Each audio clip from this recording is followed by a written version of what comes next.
తుంగస్తనగిరితటీ సుప్తముద్బోధ్య కృష్ణం పారార్ఘ్యం స్వం శృతి శతశిరః సిద్ధమధ్యాపయంతి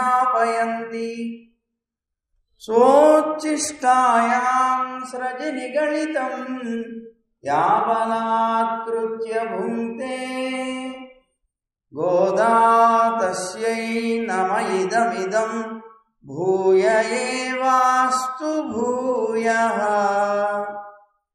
శ్రీరంగసింహగిరిదేశిక పాదసేవా ప్రాప్తాఖిల ద్రవిడ వేద రహస్య జాతం శ్రీ గౌతమాన్వయజమాశ్రిత భాగధేయం గోపాలదేశికమహం శరణం ప్రపద్యే.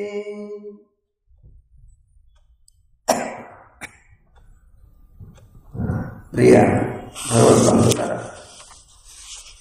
నిన్నటి రోజున ఏత్త కళంగళ్ అనేటువంటి పాసురంలో ఆచార్య శిష్య లక్షణాన్ని గురించి మనం చెప్పుకున్నాం. అయితే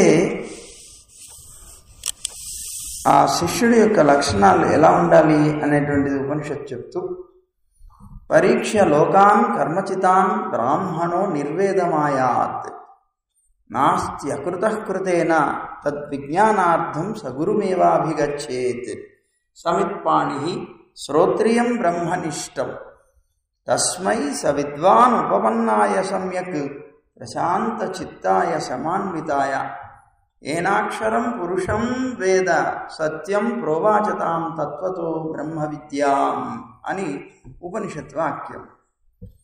ఏమిటి చెప్తుందిట? లోకంలో ఉండేటువంటి నశ్వరమైనటువంటి పదార్థాలన్నింటినీ కూడాను అనుభవించి ఈ జీవుడు బాగా ఎప్పుడైనా సరే వైరాగ్యం అనేటువంటిది ఎప్పుడు కలుగుతుంది మనకి అంటే, బాగా విషయాన్ని అనుభవించగా అనుభవించగా అనుభవించగా దాని యందు విరక్తి అనేటువంటిది కలుగుతుంది. ఈ లోకంలో ఉండేటువంటి నశ్వర పదార్థాలన్నీ కూడాను శాశ్వతమైనవి అనేటువంటి భ్రమ చేత మనం వాటిని అనుభవించేటువంటి ప్రయత్నం చేస్తాం. చేయగా చేయగా చేయగా చేయగా వాటి మీద విరక్తి కలుగుతుంది. ఎందుకు? అవి యథార్థంగా సుఖాన్ని ఇచ్చేవి కావు అని తెలుసుకుంటాం మనం. ఇలాంటి సుఖాన్ని ఇచ్చేవి కావు అని తెలుసుకున్న తర్వాత నిజంగా మనకి సుఖాన్ని ఇచ్చేటువంటిది ఏది అని ఒక ప్రశ్న బయలుదేరుతుంది. అప్పుడు అతను ఆ విరక్తి చెందినటువంటి వాడై ముముక్షువై నిత్యమైనటువంటి సుఖాన్ని పొందడం కోసం దత్తద్విజ్ఞానార్థం స గురుమేవాభిగచ్చేత్ అని ఆ విజ్ఞానాన్ని పొందడం కోసమని గురువు దగ్గరికి వెళ్తాడట. అతను ఎప్పుడైతే గురువు దగ్గరికి వెళ్ళాడో గురువు యొక్క ఉపదేశం చేత తాను యథార్థమైనటువంటి మార్గం ఏమిటో, యథార్థమైనటువంటి తండ్రి ఎవరో ఇవన్నీ కూడా తెలుసుకుంటాడు. స గురుమేవాభిగచ్చేత్ సమిత్పాణి శ్రోత్రియం బ్రహ్మనిష్టం అని. అవి ఇతను ఆ గురువు దగ్గరికి వెళ్ళేటప్పుడు సమిత్పాణి అంటే చేతులు జోడించుకొని అని చెప్పచ్చు, లేదా పూజోపకరణాలు తీసుకుని వెళుతున్నాడని చెప్పచ్చు. గురువు హవనం చేసుకుంటూ ఉంటారు కనుక వారికి కావలసినటువంటి సమిధలు తీసుకుని వెళుతున్నాడు అని కూడా చెప్పవచ్చు. మొత్తం మీద ఆ విధంగా వెళ్ళి శ్రోత్రియుడైనటువంటి బ్రహ్మనిష్ఠుడైనటువంటి ఆచార్యుడి దగ్గరికి వెళ్ళి ఆయన్ని ఆశ్రయించాలట. తస్మై సవిద్వాన్ ఉపపన్నాయ సమ్యక్. ఇట్లా ఈ వచ్చినటువంటి వ్యక్తి బాగా ఇంద్రియ జయం చేసి, అంటే ఇంద్రియాలన్నింటినీ కూడా చక్కగా నిగ్రహించి ఉన్నాడు అనేటువంటి విషయాన్ని గురువు తెలుసుకొని అప్పుడు అతనికి ఏనాక్షరం పురుషం వేద సత్యం ప్రోవాచ తాం తత్వతో బ్రహ్మ విద్యామని బ్రహ్మ విద్య సంబంధమైనటువంటి నారాయణుడి యొక్క తత్వాన్ని అంతటినీ కూడాను అతను ఉపదేశం చెయ్యాలి అని శాస్త్రం చెప్తోంది. నిన్న మనం చెప్పుకున్నాం, గురువు దగ్గరికి వెళ్ళినప్పుడు 3 నెలలు కానీ 6 నెలలు కానీ సంవత్సరం కానీ పరీక్ష చేసి వాళ్ళకి విద్యను ఉపదేశం చేయాలి. దీన్నే మనకి భగవద్గీతలో కృష్ణుడు కూడా చెప్తాడు. తద్విద్ధి ప్రణిపాతేన పరిప్రశ్నేన సేవయా ఉపదేక్ష్యంతి తే జ్ఞానం జ్ఞానినస్తత్వదర్శినః అని భగవద్గీతలో 4వ అధ్యాయం 34వ శ్లోకంలో తాను అనుగ్రహిస్తాడు. అంటే ఏంటి అర్థం? నేను చెప్పినంత మాత్రానే కాదయా, దీనికోసమని యథార్థంగా శిష్టాచారం అనేటువంటిది చాలా ప్రబలమైనటువంటి ప్రమాణం సుమా అన్నాడు. అంటే పెద్దలైనటువంటి వాళ్ళు ఆచరించేటువంటి ఆచరణ చాలా ప్రధానమైనది అని ఉపదేశం చేస్తున్నాడు. అందువల్ల నువ్వేం చేయాలి? తత్వజ్ఞులైనటువంటి మహాపురుషుల దగ్గరికి వెళ్ళాలి. తత్వజ్ఞులైనటువంటి మహాపురుషుల్ని ఆశ్రయించి వారికి నీ మీద దయ కలిగేలాగా నువ్వు ప్రవర్తించాలి. అంటే శుశ్రూష చేయాలి, సేవ చేయాలి. ఎప్పుడైతే నువ్వు అలా చేస్తావో నీ మీద వారికి దయ కలుగుతుంది. కలిగి అప్పుడు నీకు ఉపదేశం చేయాలి అనేటువంటి కోరిక వారికి కలుగుతుంది. అలా కలిగేలాగా నువ్వు ప్రవర్తించాలి. అలా ప్రవర్తించి వారికి ఉపదేశం చేయాలని ఎప్పుడైతే కలిగిందో అప్పుడు సాష్టాంగ నమస్కారం చేయాలి. తద్విద్ధి ప్రణిపాతేన నమస్కారం చేయాలి. అప్పుడు నిజంగా తెలుసుకోవడం కోసమే నేను అడుగుతున్నాను అనేటువంటి విషయంలో ప్రశ్నలు కూడా జిజ్ఞాసు ప్రశ్న అని, జిగీషు ప్రశ్న అని 2 రకాలుగా ఉంటాయి. జిజ్ఞాసు ప్రశ్న అంటే ఏమిటి? నాకేమీ తెలీదు, నేనేదో తెలుసుకోవాలనుకుంటున్నాను, అందుకని గురువుని ఆశ్రయించాను. నాకేమీ తెలియదండి, నాకు ఉపదేశం చేయండి అని ప్రార్థిస్తాం. దాన్ని జిజ్ఞాసు ప్రశ్న, అడిగేటువంటి ప్రశ్న అడిగినప్పుడు అంటే ఏమీ తెలియక తెలుసుకోవడానికి అడిగేటువంటి ప్రశ్న అది. కానీ నాకేదో తెలుసు, వారికి తెలుసా లేదా తెలుసుకోవాలి అనేటువంటి ఉద్దేశంతో అడిగేటువంటి ప్రశ్న జిగీషు ప్రశ్న అంటారు. కనుక ఇతను జిజ్ఞాసువై వెళ్ళాలి గురువు దగ్గరికి. గురువు దగ్గరికి ఎప్పుడు వెళ్ళినప్పుడు నాకేదో తెలుసు అనేటువంటి అహంకారంతో ఎప్పుడైనా వెళితే గురువు ఉపదేశం మానేస్తాడు.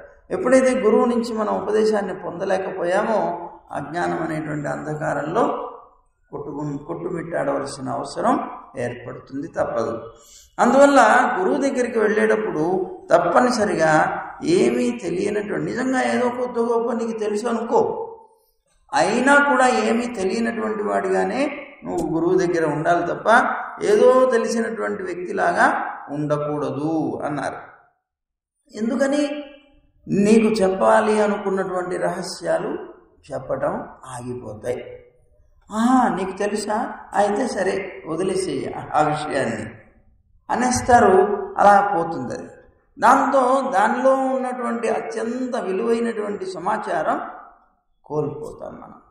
అందువల్ల ఏమీ తెలియని వాడిని అన్నామనుకోండి, అన్నీ చెప్పేస్తారు, రహస్యాలు కూడా ఉపదేశం చేస్తారు. అందుకని ఎప్పుడు గురువు దగ్గర ఏదో తెలిసినటువంటి వాడిలాగా నటించేటువంటి ప్రయత్నం చేయకూడదు అని అన్నారు.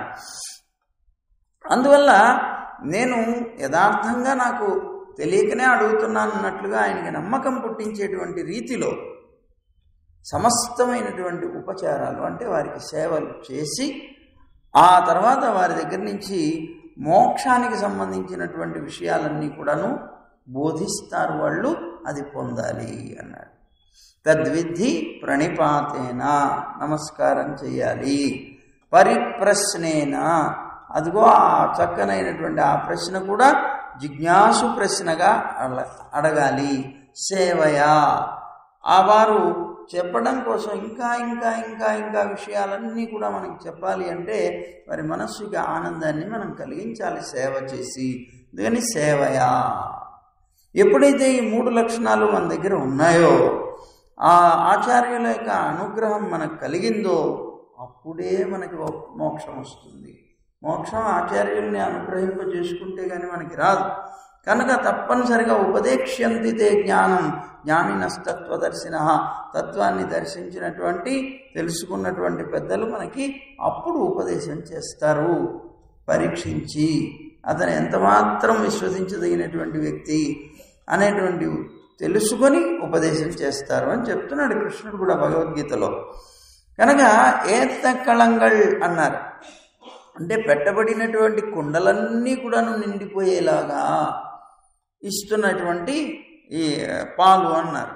అంటే నిన్న చెప్పుకున్నాం మనం, ఆ పాత్రలు అంటే కుండలు అంటే ఉపదేశాన్ని పొందేటువంటి శిష్యులు అని.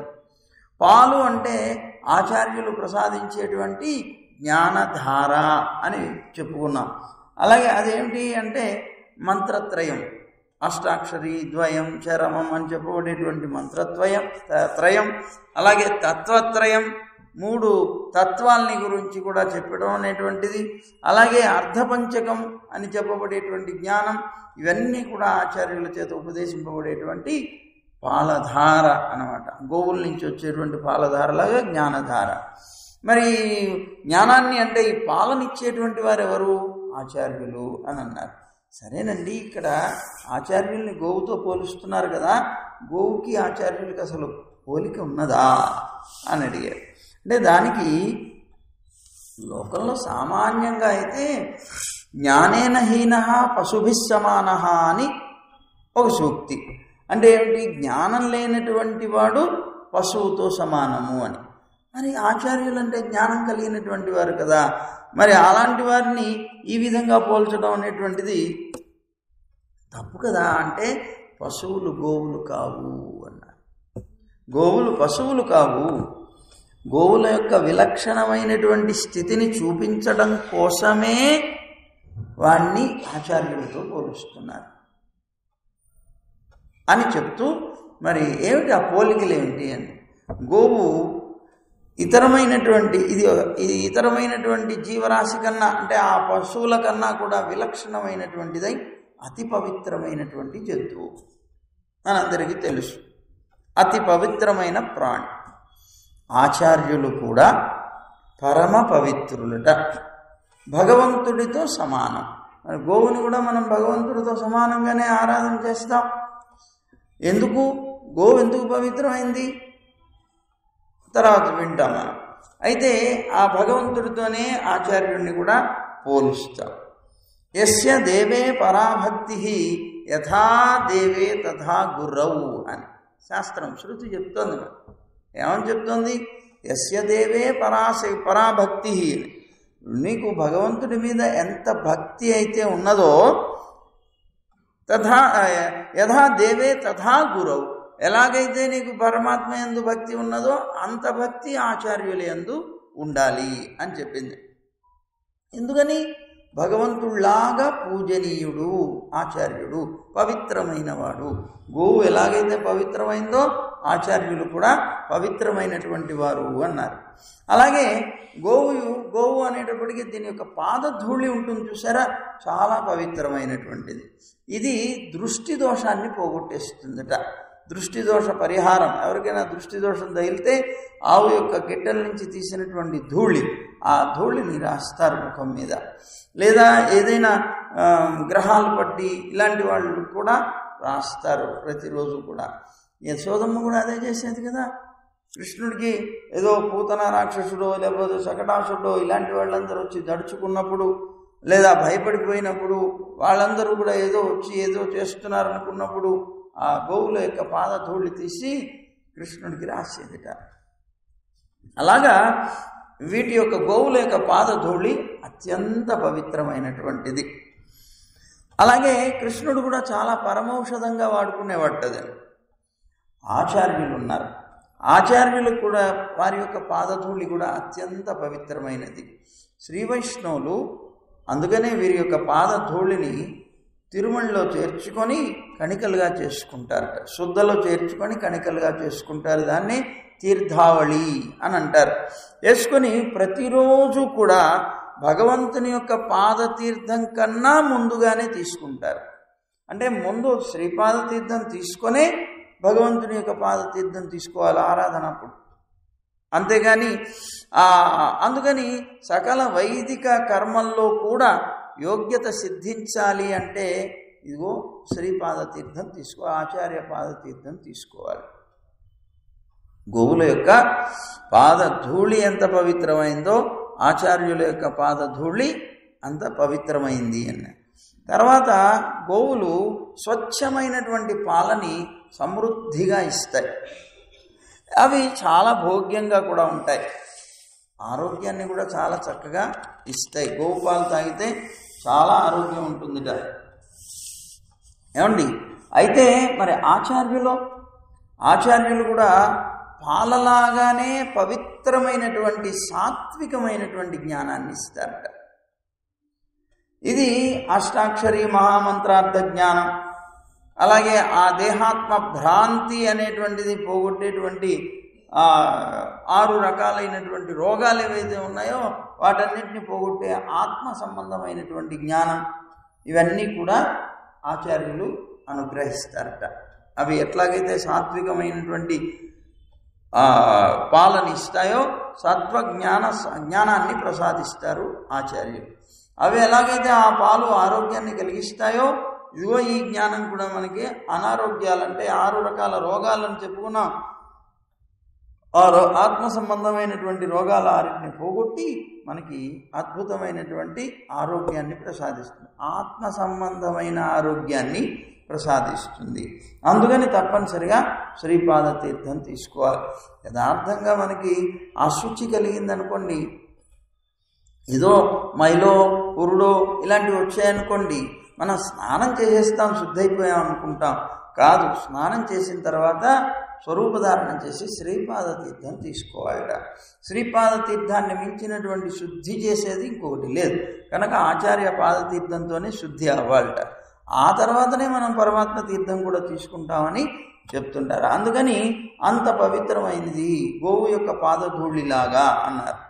అలాగే గోవు ఉన్నది. గోవు యొక్క శరీరంలో సకల వేదాలు ఉన్నాయట, సకల దేవతలు ఉన్నారట. అందుకనే దాన్ని ఆరాధన చేస్తాం. అత్యంత పవిత్రమైంది కనుక గోవు, ఆ గోవులో చేరడం కోసమని దేవతలందరూ కూడా వచ్చారట. ఆ ఉన్నటువంటి గోవులో స్థానాన్ని పొంది అక్కడ అంతటా కూడా వ్యాపించారట, చేరారట. అతి పవిత్రమైంది గోవు అని. సరే, దేవతలందరూ ఎందుకు వెళుతున్నారు ఇలాగా అని చూసినటువంటి లక్ష్మీదేవికి అనిపించింది, ఎందుకని చూస్తే గోవులో చేరటం, గోవు పవిత్రమైంది కనుక అందులో ఒక స్థానం పొందడం కోసం వెళుతున్నారు అని తెలిసింది. లక్ష్మీదేవి కూడా వచ్చిందిట అక్కడికి. లక్ష్మీదేవి కూడా వచ్చి మొత్తం మీద చూస్తే అంతా నిండిపోయారట దేవతలందరూ. అక్కడ కొద్దిగా కూడా స్థానం దొరకలేదట లక్ష్మీదేవికి. అప్పుడు లక్ష్మీదేవి ఎలా ఉండాలి, ఎక్కడుందని చెప్పి గోవు చుట్టూతా చూస్తే వారు ఆ గోవు మలమూత్రాలు వదిలేటువంటి స్థానం ఉంటుంది చూసారా, ఆ స్థానాన్ని దేవతలందరూ వదిలేశారు. అది అపవిత్రమైన స్థానం అనుకుని దాన్ని వదిలేశారట. అంటే గోవు మొత్తం పవిత్రమైనప్పుడు ఆ స్థానం కూడా పవిత్రమైనదే అవుతుంది, కానీ అపవిత్రం ఎట్లా అవుతుంది అని లక్ష్మీదేవి వెళ్ళి అక్కడ చేరిందిట. అందుకనే తోక భాగాన్నే మనం పూజిస్తాం. లక్ష్మి ఎక్కడుంటే అక్కడే కదా ఆరాధన మనకి. కనుక ఆ లక్ష్మీదేవి ఎక్కడైతే ఉన్నదో అదే పవిత్రమైనటువంటి స్థానం అవుతుంది కనుక అదిగో ఆ పవిత్రమైనటువంటి స్థానంలో నుంచి వచ్చేటువంటి పదార్థాలు మనకి పవిత్రమే. అంటే గోమూత్రం, గోమయం అంటే పేడ, అలాగే అటువైపు నుంచి అక్కడి నుంచే పొదుగుల నుంచి వచ్చేటువంటి పాలు, అలాగే ఆ పాల నుంచి వచ్చేటువంటి వెన్న, నెయ్యి, అలా ఇవన్నీ కూడా పెరుగు, ఈ 5 కూడాను పంచగవ్యములు అని చెప్పబడ్డాయి. చూడండి, మరి నోటి నుంచి వచ్చేటువంటి నురుగు మనకి గొప్పది కాలేదు. నోటి నుంచి వచ్చేటువంటి నురుగు మనకి తీసుకోదగింది కాదు. వెనక నుంచి వచ్చేటువంటి పదార్థాలే మనకి ప్రధానమయ్యాయి. ఎందుకు? లక్ష్మీదేవి స్వయంగా అక్కడ వేయించేస్తున్నది. అంటే ఆవు గోమాత సర్వదేవతామయీ అని పేరు కలిగింది. అందరూ దేవతలందరూ దాంట్లో చేరి ఉంటారట. చూడండి, ఇప్పుడు గోపాలుడు అని కృష్ణుడి పేరు. కృష్ణుడికి ఏం పేరండి? గోపాలుడు. అంటే గోవులని పాలించేవాడు. ఇప్పుడు గోవులో ఎవరున్నారండి? సకల దేవతలు ఉన్నారు. అంటే ఇప్పుడు ఆ గోవుని పరిపాలిస్తున్నాడంటే అర్థం ఏంటండి? సకల దేవతల్ని పాలించేవాడు. అలాగా గోపాలుడ ఏడాయన. అది గోవు సర్వదేవతామయి అని పేరు కలిగింది. సకల వేదాలు కూడా దాంట్లో స్థానం పొంది ఉన్నాయి. అందుకని మనం పూజిస్తున్నాం. అలాగే ఆచార్యులు కూడా ఆచార్యో వేద సంపన్న విష్ణు భక్తో విమత్సర అని నిన్న చెప్పుకున్నాం గుణాలన్నీ కూడా. అన్నట్లుగా వీరిలో కూడా వేదాలు ఉంటాయి. ఆ వేదాలు అనేటువంటివి సాంగంగా అంటే అంగాలతో సహా ఉంటాయి. అయితే మనకి ఉపనిషత్తు చెప్తుంది, యావతీర్వై దేవతాస్తా సర్వా వేద విధి బ్రాహ్మణే వసంతి తస్మాత్ బ్రాహ్మణేభ్యో వేద విద్భ్యో దివే దివే నమస్కుర్యాత్ నాశ్లీలం కీర్తయేత్ ఏతా ఏవ దేవతాః ప్రీణాతి అని వేదం చెప్తోంది. మనకి ఏమిటంటే దేవతలందరూ కూడా బ్రాహ్మణుల్లో ఉంటారు. బ్రాహ్మణుడు అంటే మనం చెప్పుకున్నాం వర్ణం చేత బ్రాహ్మణుడని కాదు, బ్రహ్మజ్ఞానేన బ్రాహ్మణ, బ్రహ్మజ్ఞానం కలిగినటువంటి వ్యక్తిని బ్రాహ్మణుడు అని. ఆ బ్రాహ్మణుణ్ణి చేరి ఉంటారట దేవతలందరూ కూడా. బ్రాహ్మణుల్లో నివసిస్తారు. బ్రాహ్మణే వసంతి అన్నారు, బ్రాహ్మణుల్లో నివసిస్తారు. తస్మాత్ బ్రాహ్మణేభ్యో వేద విద్భ్యో దివే దివే నమస్కుర్యాత్ అని అంటున్నారు. అంటే ఏంటి? అందువల్ల ఆ ఆచార్యుడిని ఎప్పుడూ నమస్కారం చెయ్యాలి. నా శ్లీలం కీర్తయేత్, ఎటువంటి పరిస్థితుల్లో ఆచార్యుల విషయంలో చెడు మాట అనేటువంటిది మన నోటి నుంచి పలకకూడదు. నా శ్లీలం కీర్తయేత్, చెడు మాట ఎప్పుడు గురువుల గురించి మాట్లాడకూడదు.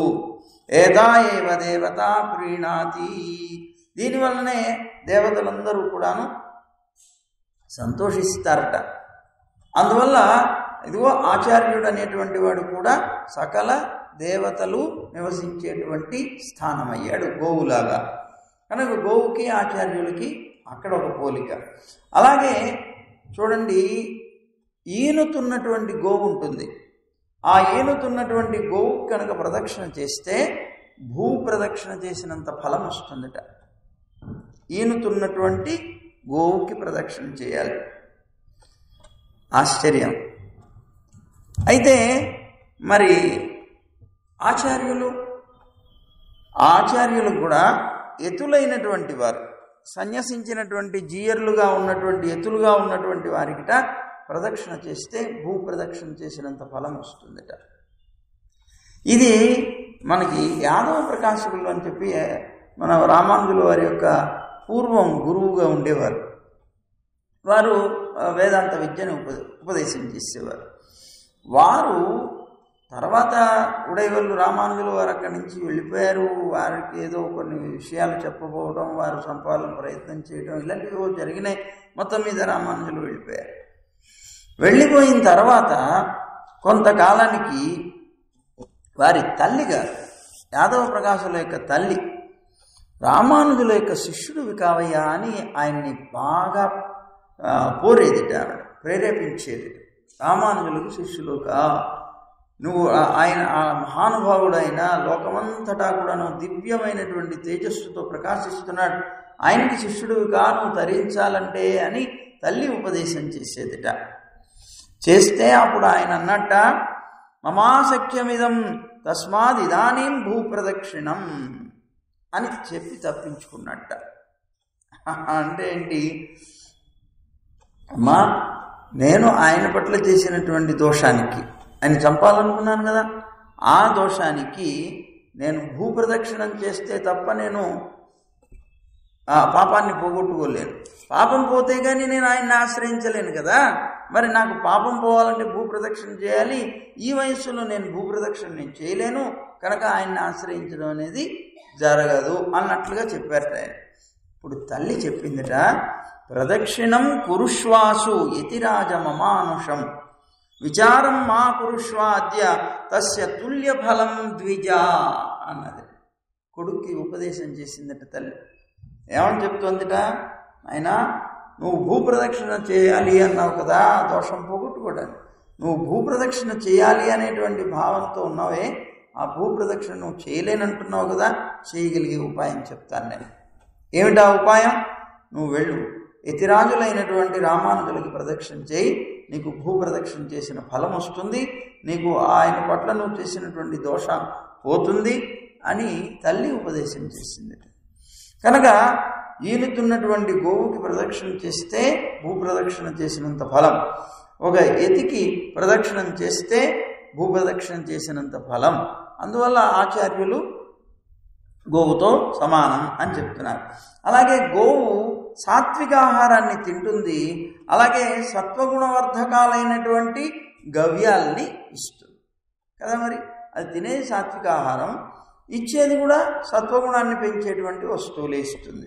అలాగే ఆచార్యులు కూడా సాత్విక ఆహారాన్నే స్వీకరిస్తారు, సాత్విక అర్థాలనే ఉపదేశం చేస్తారు. అంటే ఎదుటి వ్యక్తి రజోగుణ తమో గుణాలతో కూడుకునేటువంటివి కాకుండా సత్వగుణాన్ని వృద్ధిపరిచేటువంటి జ్ఞానాన్నే ఉపదేశం చేస్తారు. అలాగే గోవు ఎప్పుడు కూడాను ఎవరిని హింసించదు, అది సాత్విక జంతువు అంటారు దాన్ని. అలాగే ఆచార్యులు కూడా అమానిత్వాది గుణ సంపత్తి కలిగినటువంటి వాళ్ళై సాత్వికులు అవుతారు కనుక ఇతరులకి తమ మనస్సు చేత కానీ వాక్కు చేత కానీ కాయాల చేత కూడా ఎటువంటి పరిస్థితుల్లో అహితాన్ని చేయరట, చెడు చేయరట. సాత్వికమైనటువంటి విరీతిలోనే ఆచార్యులు ఎప్పుడు జీవిస్తారు కదా. గోవుకిను ఆచార్యుడికి పోలిక. అలాగే గోవు ఇది తిన్నటువంటి ఆహారాన్ని నెమరు వేసి జీర్ణం చేసుకుంటుంది కదా. మరి ముందు తినేస్తుంది, వాటికి లోపల ఇక్కడ ఒక సంచి ఉంటుందిట, ఆ తిన్నటువంటిదంతా కూడా సంచిలో నింపుకుంటాయిట. నింపుకొని సాయంత్రం కూడా హాయిగా ప్రశాంతంగా కూర్చున్నప్పుడు నెమ్మదిగా మళ్ళీ బయటికి తెచ్చుకొని నోట్లోకి నెమరు వేసుకుంటూ ఉంటుంది. అలా నెమరు వేసి మింగేసి అరగ తీసుకుంటుంది అన్నమాట. ఈ విధంగా చేస్తుంది గోవు. అలాగే ఆచార్యులు కూడా తమ ఆచార్యుల దగ్గర నుంచి లభించినటువంటి అర్థాలు ఏవైతే ఉన్నాయో ఆ అర్థాలన్నింటినీ కూడా యుక్తులతో అనుచింతనం చేస్తూ ఉంటారట, అంటే మననం చేస్తూ ఉంటారట. మననం చేసి ఆ అర్థాలన్నీ తమలో ఇముడ్చుకుంటూ ఉంటారట. అంటే గురువుల దగ్గర విద్యను లభిస్తారు. లభించిన తర్వాత దాన్ని తనకి బాగా అర్థమయ్యేటువంటి రీతిలో అనేక రకాలైనటువంటి యుక్తులతో వాటిని చేర్చుకుంటూ నెమ్మదిగా ఒక్కొక్క విషయాన్ని ఆకళింపు చేసుకుంటారట, అర్థం చేసుకుంటారట. కనుక గోవు ఎలా చేస్తుందో ఆచార్యులు కూడా అలాగే చేస్తారు. అంటే జ్ఞానాన్ని నెమరు వేయటం అంటారు. అందుకే సంత అంటారు. ముందు గురువు గారు చెప్పేటువంటి దాన్ని సంత అంటారు. ఈ సంత అయిపోయిన తర్వాత శిష్యుడు ఏం చేయాలట? చింతనం చేయాలట. విన్నటువంటి దాన్ని మళ్ళీ తాను ఒకసారి నెమరు వేసుకోవాలన్నమాట. అలా నెమరేసుకోవాలి, అదే దాన్ని చింతన అంటారు దాన్ని. అలాగే గోవు పాలు బాగా ఇవ్వాలి అని ఎవరికైనా ఉంటే ఆ గోవుకి సేవ బాగా చేయాలి కదండి. సేవ ఎంత బాగా నువ్వు గోవుకి చేయగలిగితే అంత బాగా అది పాలనిస్తుంది.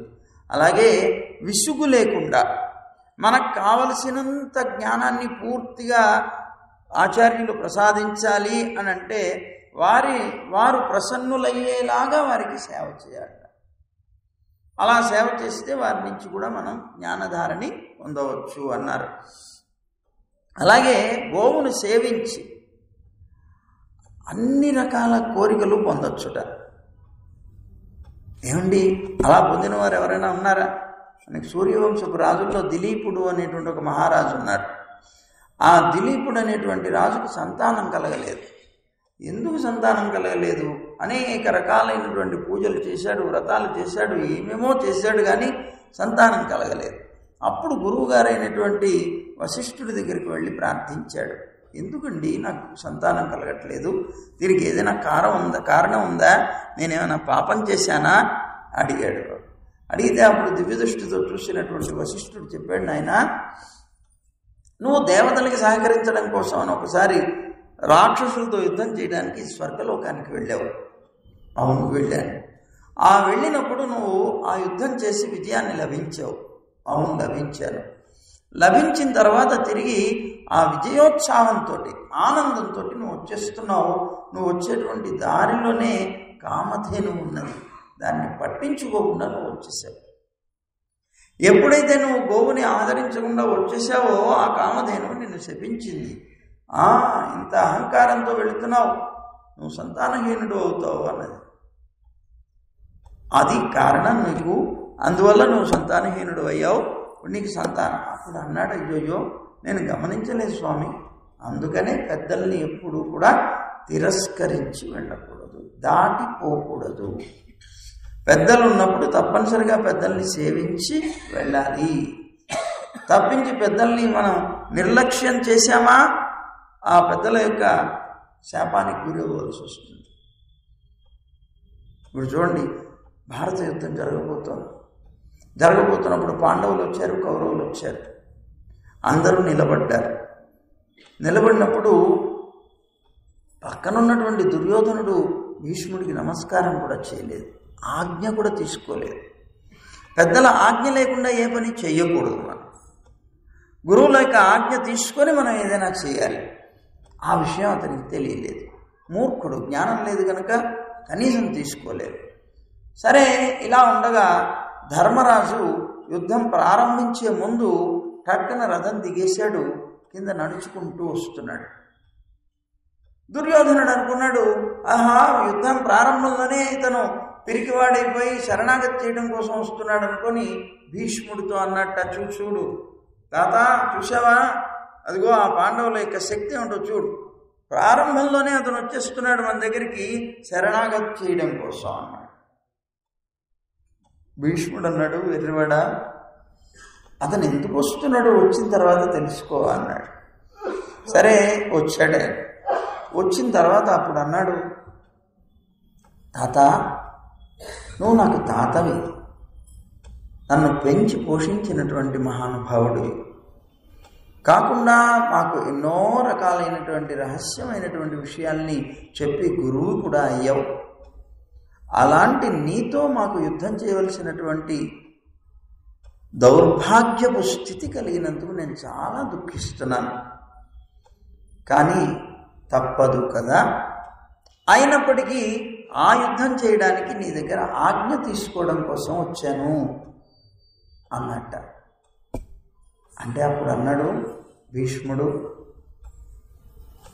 నువ్వే కనుక ఈ పని చెయ్యకుండా ఉంటే తప్పనిసరిగా నా శాపానికి గురువు ఉండేవాడివి అన్నాడు. నువ్వు నా దగ్గరకు వచ్చి ఆజ్ఞ కనుక తీసుకోకుండా యుద్ధం ప్రారంభించి ఉంటే తప్పనిసరిగా నా శాపానికి గురి ఉండేవాడి పోయి అన్నట్టు. అదేనమాట. పెద్దల్ని ఎప్పుడూ తిరస్కరించి వెళ్ళకూడదు. పెద్దలు ఉన్నారనుకోండి, తను సేవించి వెళ్ళాలి. అక్కడ ఇతను చేసినటువంటి పొరపాటు, దిలీపుడు ఆ కామధేను, అది కోరిన కోరికల్ని తీర్చేటువంటిది, అది అలాంటి ఆ కామధేనుని నిర్లక్ష్యం చేశాడు. మరి గురువు ఒకటే కదా, అదిగో ఆ గురువు కూడా అలాంటి వాడే కదా, అదిగో అది వదిలేసి వెళ్ళిపోయాడు. ఆ నిర్లక్ష్యం చేయడం వల్ల నీకు వచ్చింది ఈ దోషం అన్నాడు. అయితే ఇప్పుడు నేనేం చేయాలన్నాడు. నాకు సంతానం కలగాలంటే దానికి ప్రాయశ్చిత్తం నేనేం చేసుకోవాలన్నాడు. అంటే నువ్వు కామధేనుని ఆరాధించాలి, దాని యొక్క అనుగ్రహానికి పాత్రుడివి కావాలి. మళ్ళీ ఆ కామధేను యొక్క అనుగ్రహం కలిగితే తప్ప నీకు సాధ్యం కాదు. మరి ఎలా? కామధేను స్వర్గంలో ఉంది కదా అన్నాడు. పర్వాలేదు, నువ్వు కంగారు పడక్కర్లేదు. ఆ కామధేను యొక్క సంతానం నా ఆశ్రమంలో ఉన్నది, నందిని అని. ఆ ఉన్నటువంటి ఆ గోవు ఏదైతే ఉన్నదో దానికి నువ్వు సేవ చేయి. కొంతకాలం పాటు రాజ్యాన్ని పక్కన పెట్టు, రాజ్యభారం మంత్రుల మీద ఉపగించు. నువ్వు వచ్చి ఇక్కడే ఉండు, నీ భార్యతో సహా నువ్వు వచ్చి గోవుకి సేవ చేయమన్నాడు. అప్పుడు దిలీపుడు తన రాజ్యభారాన్ని మంత్రుల మీద వదిలిపెట్టేసి తాను ఇక్కడికి వచ్చాడు. వశిష్ఠ ఆశ్రమంలో ఉన్నాడు. పొద్దున్నుంచి సాయంత్రం దాకా గోవుకి ఏ విధమైనటువంటి సేవలు చేయాలో అన్నీ తానే చేశాడు. అంటే గోవుకి స్నానం చేయించడం దగ్గర నుంచి, వాటికి ఉండేటువంటి మలమూత్రాలు ఎత్తడం దగ్గర నుంచి, ఆ ఉన్నటువంటి ప్రాంతాన్నంతటినీ కూడాను చిమ్మటం, కడగటం దగ్గర నుంచి, వాటికి గడ్డి ఏ సమయంలో వేయాలో వేయటం దగ్గర నుంచి, పాలు పితకడం దగ్గర నుంచి, వీటిని మళ్ళీ అడవికి తీసుకొని వెళ్ళి మేపి తీసుకురావడం దగ్గర నుంచి అన్నీ కూడా ప్రతి పని చేశాడు. అన్ని రకాల సేవలు చేస్తున్నాడు వైభవంగా భార్యతో కలిసి. ఒక రోజున ఆ అడవికి వెళ్ళాడు అతను. ఈ గోవును తీసుకుని వెళ్ళాడు, తోలుకొని వస్తున్నాడు. గురువుగారు నీకు అప్పగించాను, నువ్వు చేయి సేవలన్నీ అన్నాడు. అందువల్ల ఇప్పుడు తన మీద భారం పెట్టబడింది అది. అందువల్ల తాను రక్షకుడయ్యాడు, దాన్ని రక్షించాలి. అక్కడికి వెళ్ళాడు, గోవుని వదిలాడు, అది మేస్తున్నది. మేస్తున్న సమయంలో ఒక పెద్ద వృక్షం ఉంటే దాని నీడన కొద్దిగా వాల్దాం అనుకున్నాడు. అతను నిద్రపోదాం కదా అనుకున్నాడు. అప్పటిదాకా అతని యొక్క సేవని పొందినటువంటి ఆ నందిని ధేనువు చాలా ఆనందపడింది. కానీ చిట్ట చివరన ఒక పరీక్ష చేస్తే కానీ ఏది కూడాను, జ్ఞానం ఎంతో ఉండొచ్చుగాక, పరీక్షలో పాస్ అయితేనే వాడి ఉన్నట్టు లెక్క. అలాగే ఇక్కడ కూడా గోవు పరీక్ష అనేటువంటిది ఒకటి పెట్టాలనుకున్నది. తాను ఎప్పుడైతే అలా వాలబోతున్నాడో పెద్దగా అది కేకలు పెట్టింది ఆ నందిని. నన్ను రక్షించు రాజా, రక్షించు రాజా, రక్షించు అంటుంది. ఏమిటని ఉలిక్కిపడ్డాడు పాపం. ఒక పెద్ద గాండ్రింపు వినిపించింది. ఓ సింహం గాండ్రిస్తోంది. ఓ సింహం వచ్చి దాని మీద పడబోతోంది. చూశాడు, చాలా భయపడిపోయాడు. అరే రే, ఈ గోవుని తినేస్తుందేమో అనుకున్నాడు. వెంటనే బాణం తీశాడు. ఉన్నటువంటి ధనుస్సును ఎక్కువ పెట్టి చంపేస్తాను నేను అన్నాడు.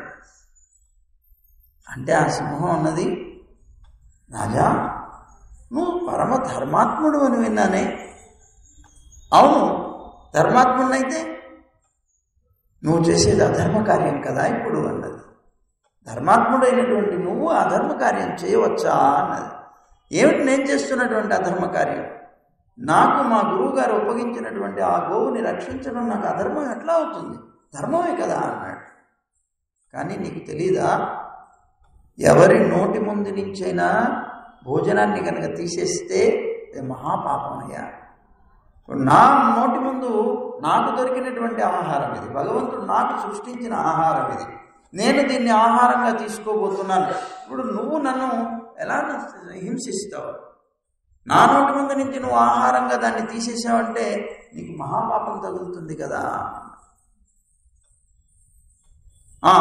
అయితే నీకు ఆహారంగా నా గోవు కావాల్సి వచ్చింది అంతే కదా అన్నాడు.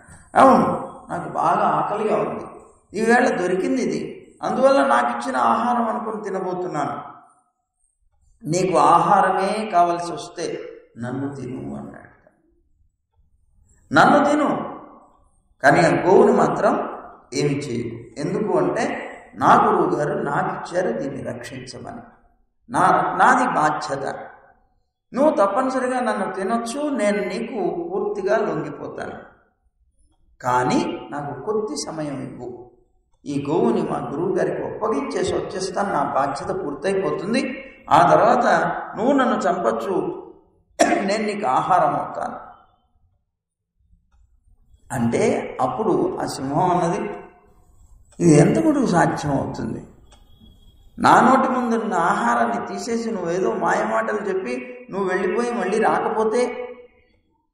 లేదు లేదు, నేను ఎప్పుడు అబద్ధం ఆడను, నేను సూర్యవంశస్థుడిని, సూర్యవంశంలో పుట్టినవాడు ఎప్పుడు అబద్ధం ఆడలేదు, ఆడడు కూడా, కనుక నేను నిజమే చెప్తున్నానన్నాడు. సరే నీ మాట నమ్ముతున్నానన్నది అది ఇచ్చి పంపించింది. మళ్ళీ అతను వచ్చాడు. ఎప్పుడైతే అది వచ్చాడో అది చూడగానే ఆశ్చర్యం, ఆ ఉన్నటువంటి సింహం అక్కడ కనిపించలేదు, ఆ గోవే కనిపించింది. అంటే గోవుని తీసుకెళ్ళిపోయాడు, సింహం కనిపించింది అనుకున్నాడు, కానీ సింహం లేదు అక్కడ. ఆ గోవుని అతను తీసుకొని వెళ్ళిపోయాడు. అక్కడ ఉన్నటువంటి సింహం అదృశ్యమైంది. ఏమిటి అని చూస్తూ ఉన్నప్పుడు నందినీ దేవే మళ్ళీ సాక్షాత్కరించి చెప్పింది,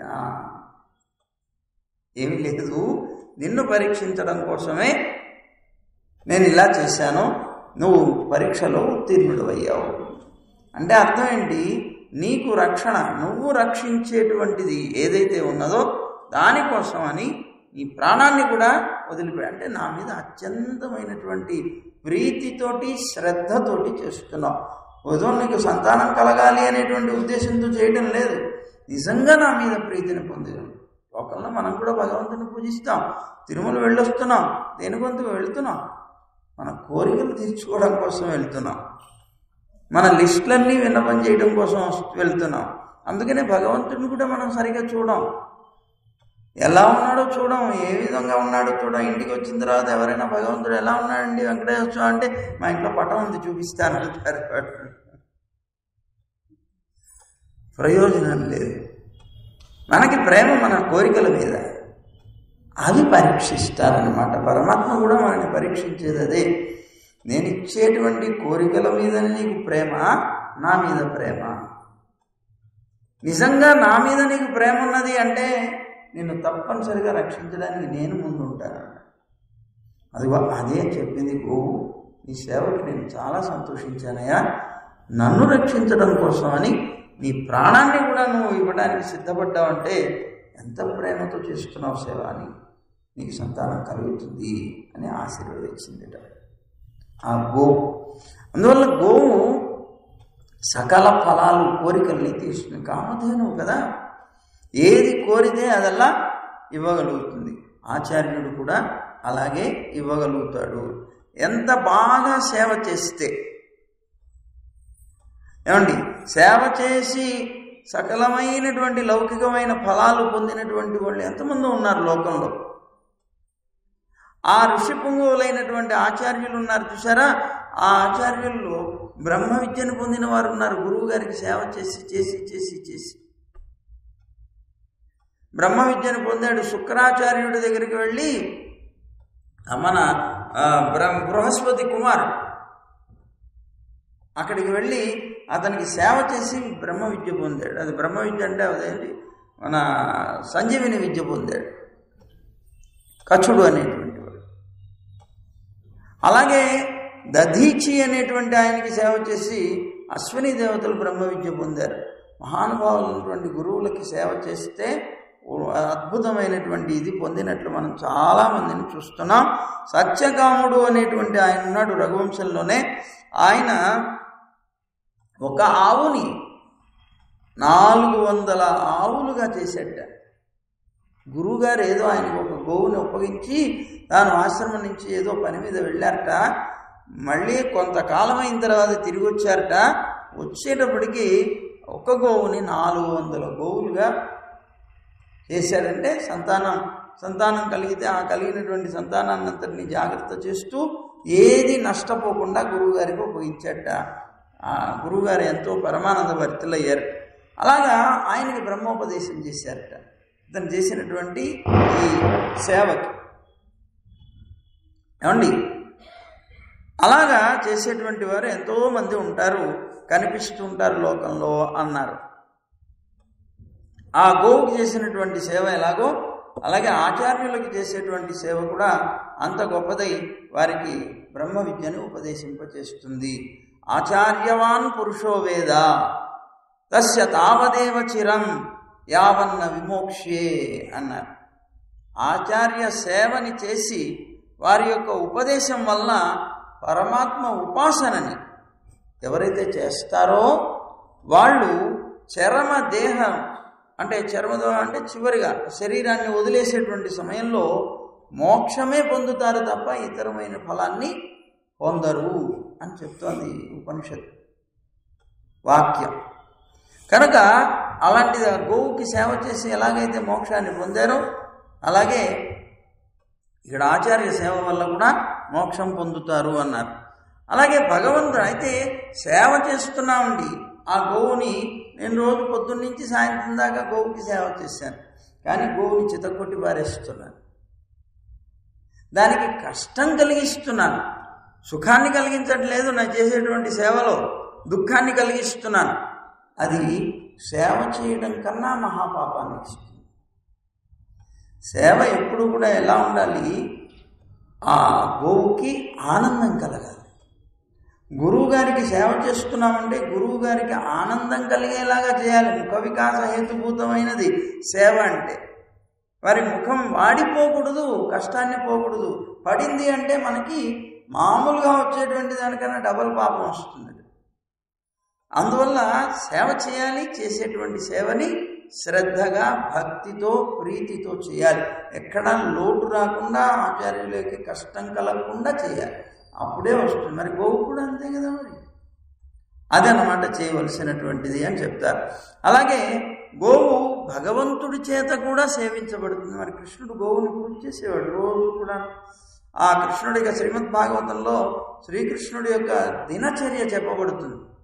ఆ దినచర్య కనుక మనం చూస్తే ప్రతిరోజు ఆయనకి చేయవలసినటువంటి కార్యాల్లో ఒకటి గోపూజ. గోవుకి పూజ చేస్తే కానీ తాను దర్బార్కి వెళ్ళేవాడు కాదట. గోవుల్ని దానం చేస్తే కానీ వెళ్ళేవాడు కాదట. శ్రీకృష్ణుడి యొక్క దినచర్య శ్రీమద్ భాగవతం చెప్తుంది. అలాగా భగవంతుడి చేత కూడా ఆరాధింపబడేటువంటిది అవుతుందన్నమాట. సాక్షాత్తు శ్రీమన్నారాయణుడే కృష్ణుడిగా అవతరించి గోసేవతోనే పెరిగి పెద్దవాడయ్యాడు కదా.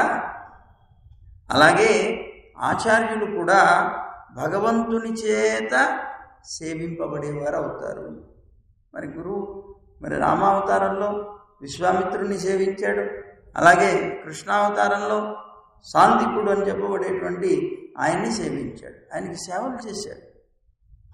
చెయ్యడం కాదండి, మనం అంటుంటాం కైంకర్యం కైంకర్యం కైంకర్యం. ఏమిటండి కైంకర్యం అంటే అర్థం? శ్రీరామచంద్రుడు నేర్పించాడు మనకి.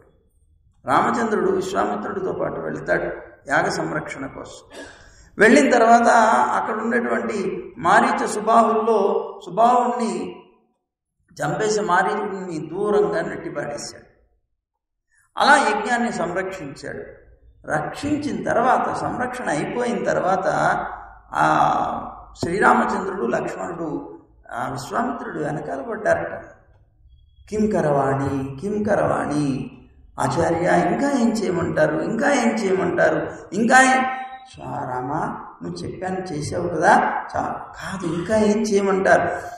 కిం కరవాణి కిం కరవాణి కిం కరవాణి అంటూ నిరంతరం వెనకబడి వారికి ఏం చెప్తే అదల్లా చేయడానికి సిద్ధపడి ఉండేటువంటి వాడికి కింకరుడు అని పేరు. కిం కరవాణి అని వెంటబడి అడిగి మరీ సేవ చేసేటువంటి వాడికి కింకరుడు అని పేరు. అతను చేసేటువంటి కార్యానికి కైంకర్యము అని పేరు. కింకరుడి చేత చేయబడేటువంటిది కైంకర్యం. అదనమాట రాముడు మనందరికీ నేర్పి. మరి రాముడు సేవ చేశాడు. అలాగే సాందీపుడు కూడా ఆయన సాందీపుడికి కూడా కృష్ణుడు సేవ చేశాడు. వెళ్ళి నాయన అడవికి వెళ్ళి పుల్లలు వేరుకురండి అంటే ఆ హవనానికి కావలసినటువంటి పుల్లలన్నీ కట్టలు కట్టుకొని పువ్వులు, పుల్లలు, పళ్ళు ఇవన్నీ కూడా ఏరుకొని రావడానికి కృష్ణుడు కూడా వెళ్ళేవాడు. నేను భగవంతుణ్ణి, నాకు మీరు చెప్తారా అనుకోలేదు. ఆయన కూడా ఆచార్యుడిని స్వీకరించి ఆచార్య సేవ చేసి విద్యను పొందాడు. రాముడు అంతే, కృష్ణుడు అంతే.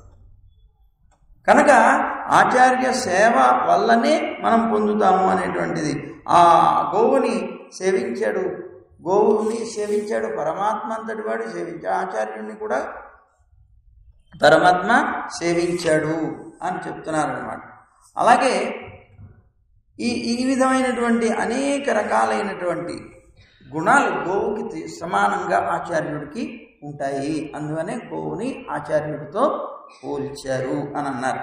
ఎదిర్ పొంగి మీదళిప్ప, ఆవిడ కొండలన్నీ కూడాను పొంగి పొరలేలాగా నిన్న చెప్పుకున్నాం మనం అర్థాన్ని. అలాగా ఉండేటువంటి మహానుభావులు కూరేశులు అనేటువంటి వారి యొక్క చరిత్ర మనం చెప్పుకున్నాం. అలాగే మాతాదే పాల్శ్వర్యం అన్నారు. ఈ జ్ఞానాన్ని విడుపు లేకుండా ధారలాగా, అంటే ప్రతిరోజు కూడాను ఆచార్యులు శిష్యుడికి ఉపదేశం చేస్తూ ఉంటారు, పాఠాలు చెప్తూ ఉంటారు. రోజు కూడాను పాఠం చెప్పి వారికి జ్ఞానాన్ని అందిస్తూ ఉంటారు. అలాగే పాల్శ్వర్యం, పాల్లాగా స్వచ్ఛమైనటువంటి, భోగ్యమైనటువంటి, సాత్వికమైనటువంటి జ్ఞానాన్ని ఉపదేశం చేస్తారు. అలాంటి వళ్ళల్ పెరుం పశుక్కల్, ఇక్కడ పాలధారలు ఉదారంగా అందించేటువంటి పశువులు అనేకమున్నాయి అన్నారు. అంటే ఏంటి? భగవంతుని యొక్క గుణానుసంధానం చేసి ఆ పరమాత్మ సంబంధమైనటువంటి జ్ఞానాన్ని ఉపదేశం చేసేటువంటి ఆచార్యులు అనేక మంది ఉన్నారు. ఆయనకి గోవులు ఉన్నాయి అనేకం. అలాగే ఆచార్య కోటి కూడా ఆయన గురించి లోకానికి జ్ఞానాన్ని అందించేటువంటి పవిత్రమైనటువంటి వాళ్ళు ఎంతోమంది ఉన్నారు. ఆత్తపడైతాన్ వాళ్ళు ఎంతోమంది ఉన్నారట, లెక్కకి మిక్కుటమైనటువంటి రీతిలో ఉన్నారు అన్నారు.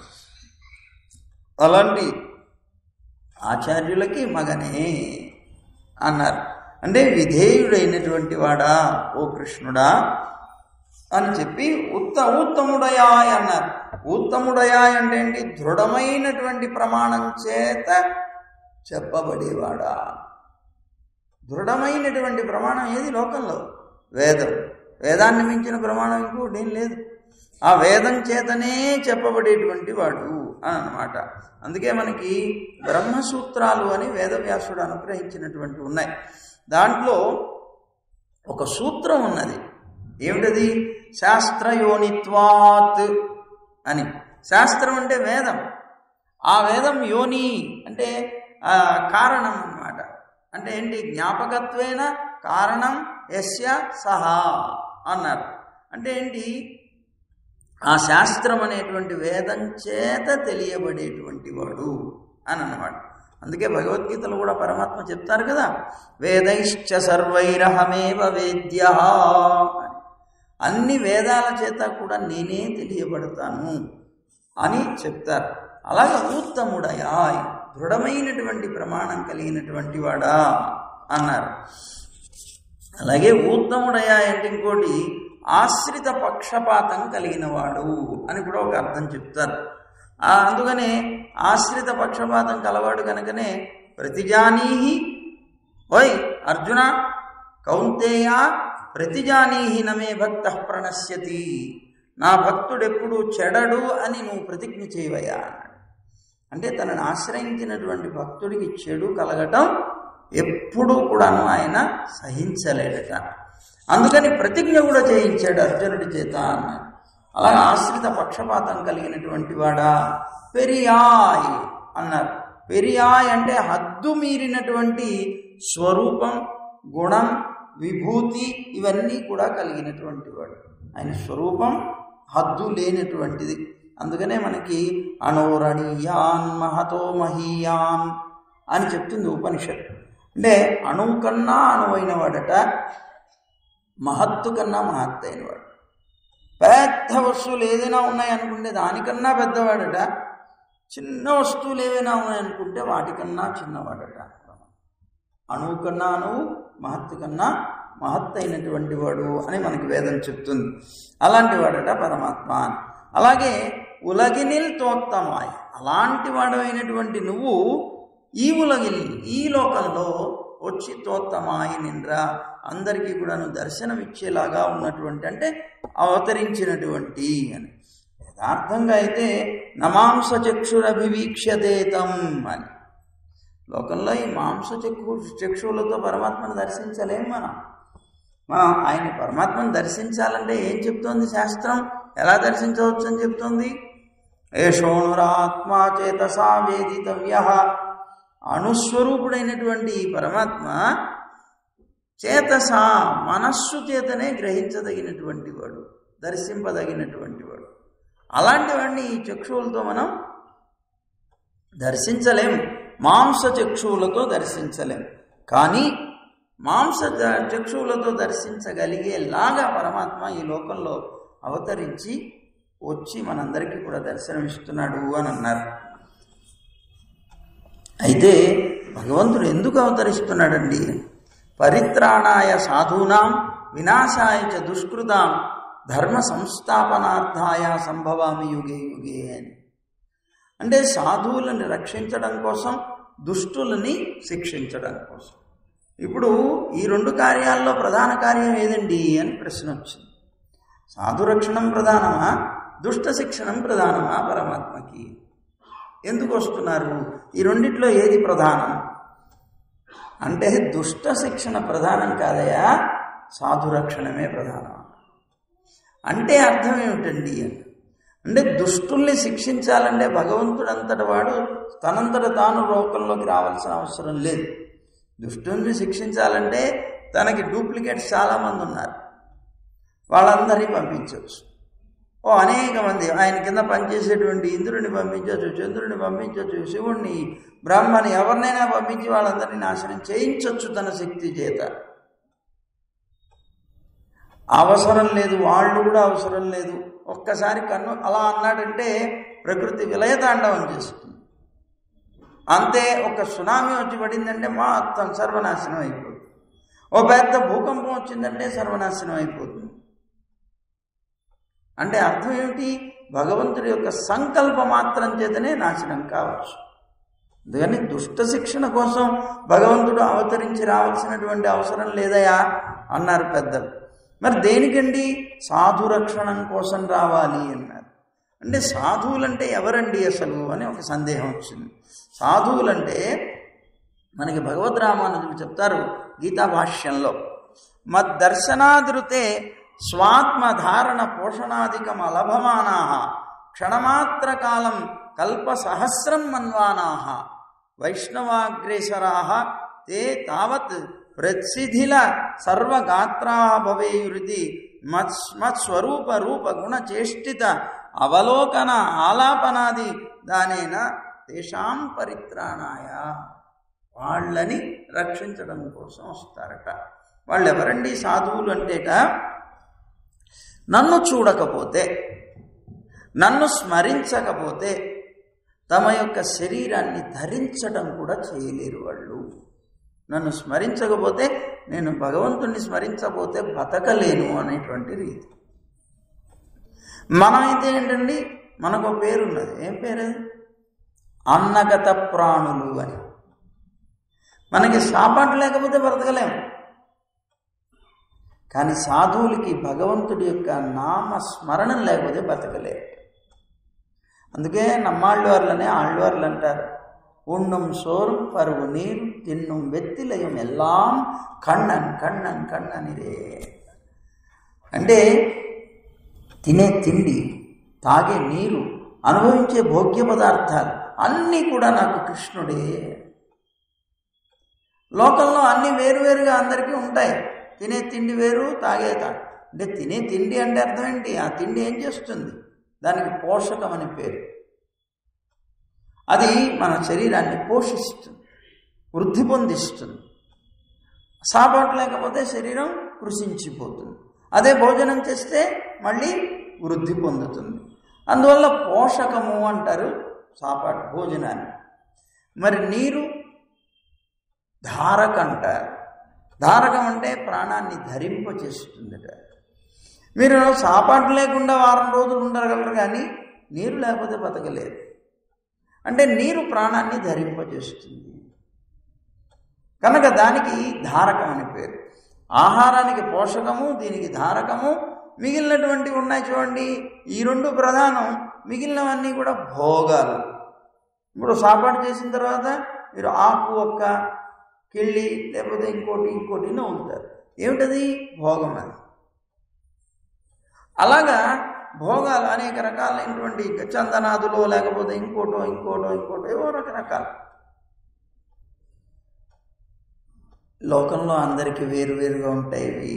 కానీ నాకు మాత్రం, నేను ఆహారం తిన్నా చిక్కిపోతాను, నీరు తాగినా నా ప్రాణం విలవిల్లాడిపోతుంది, నేను భోగ్య పదార్థాలు అనుభవించినా నాకేదో పెద్ద విషం పెట్టినట్టుగా అనిపిస్తుంది.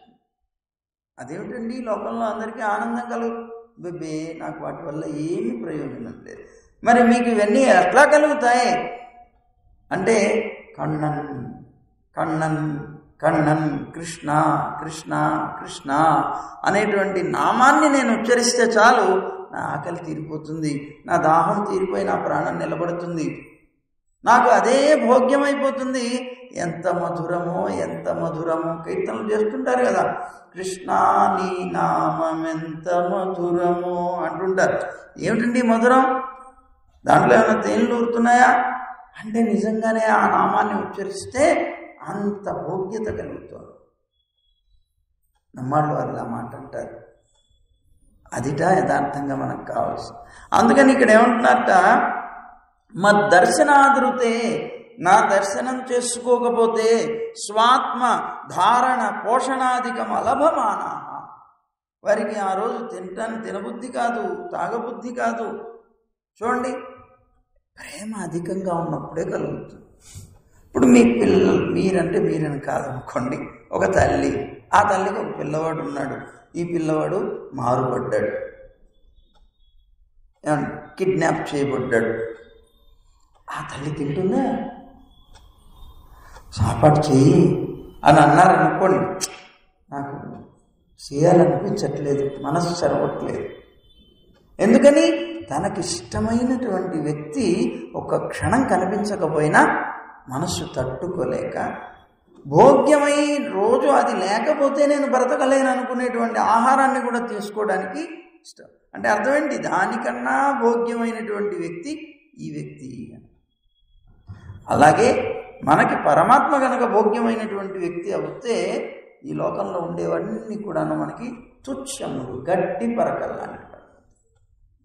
అందువల్ల ఇదిగో అది లేకపోతే ధారణ పోషణాధికం అలభమానాహ, వాళ్ళు తీసుకోరు, ఆహారం తీసుకోరు, తాగరు, ఏమి చేయరు, భోగాలు అనుభవించరు.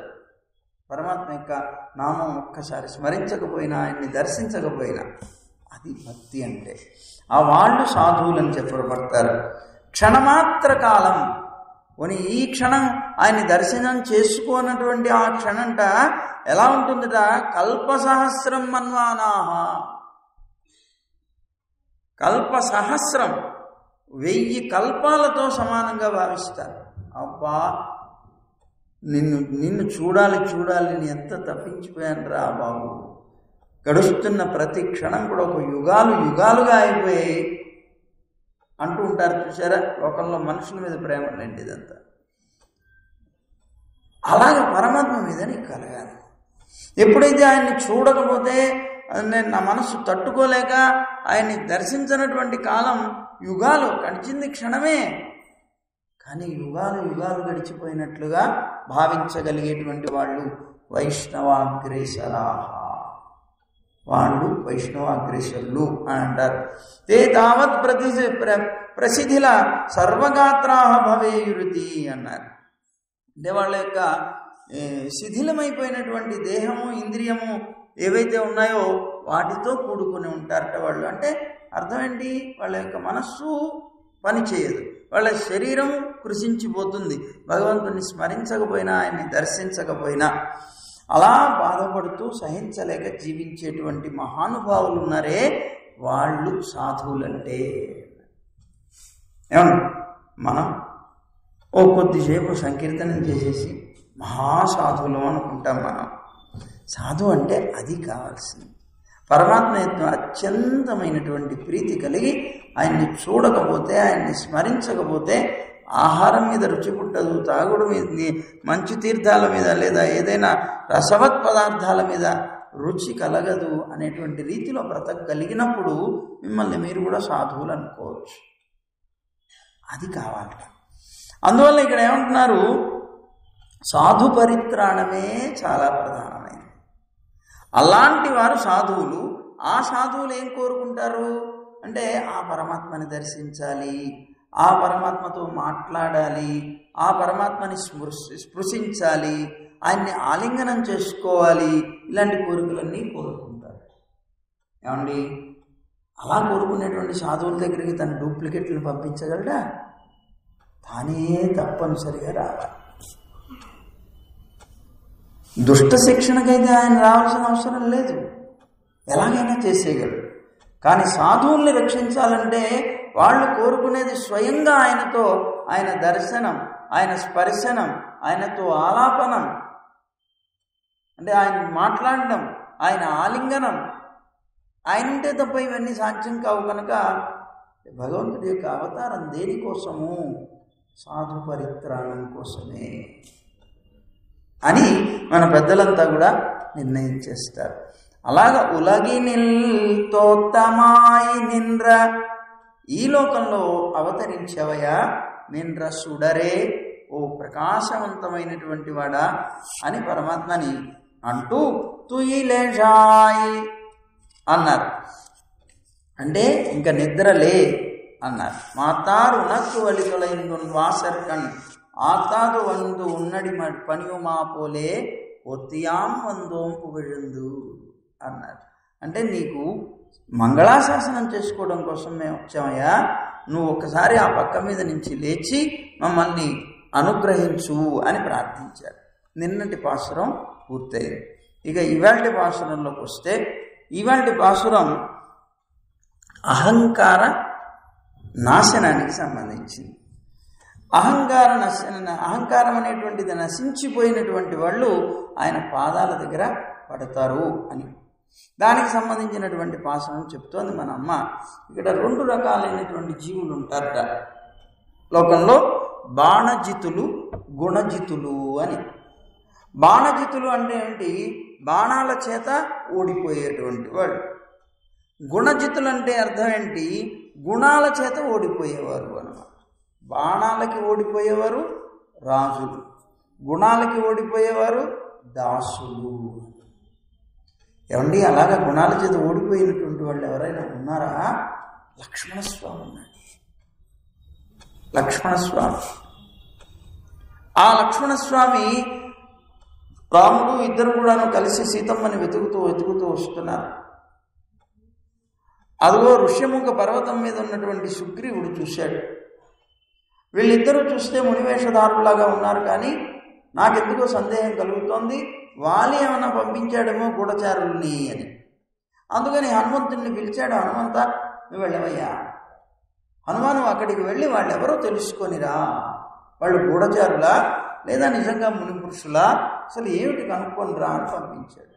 అప్పుడు స్వయంగా హనుమంతుడు త్రిదండ సన్యాసి రూపంలో వెళ్ళాట.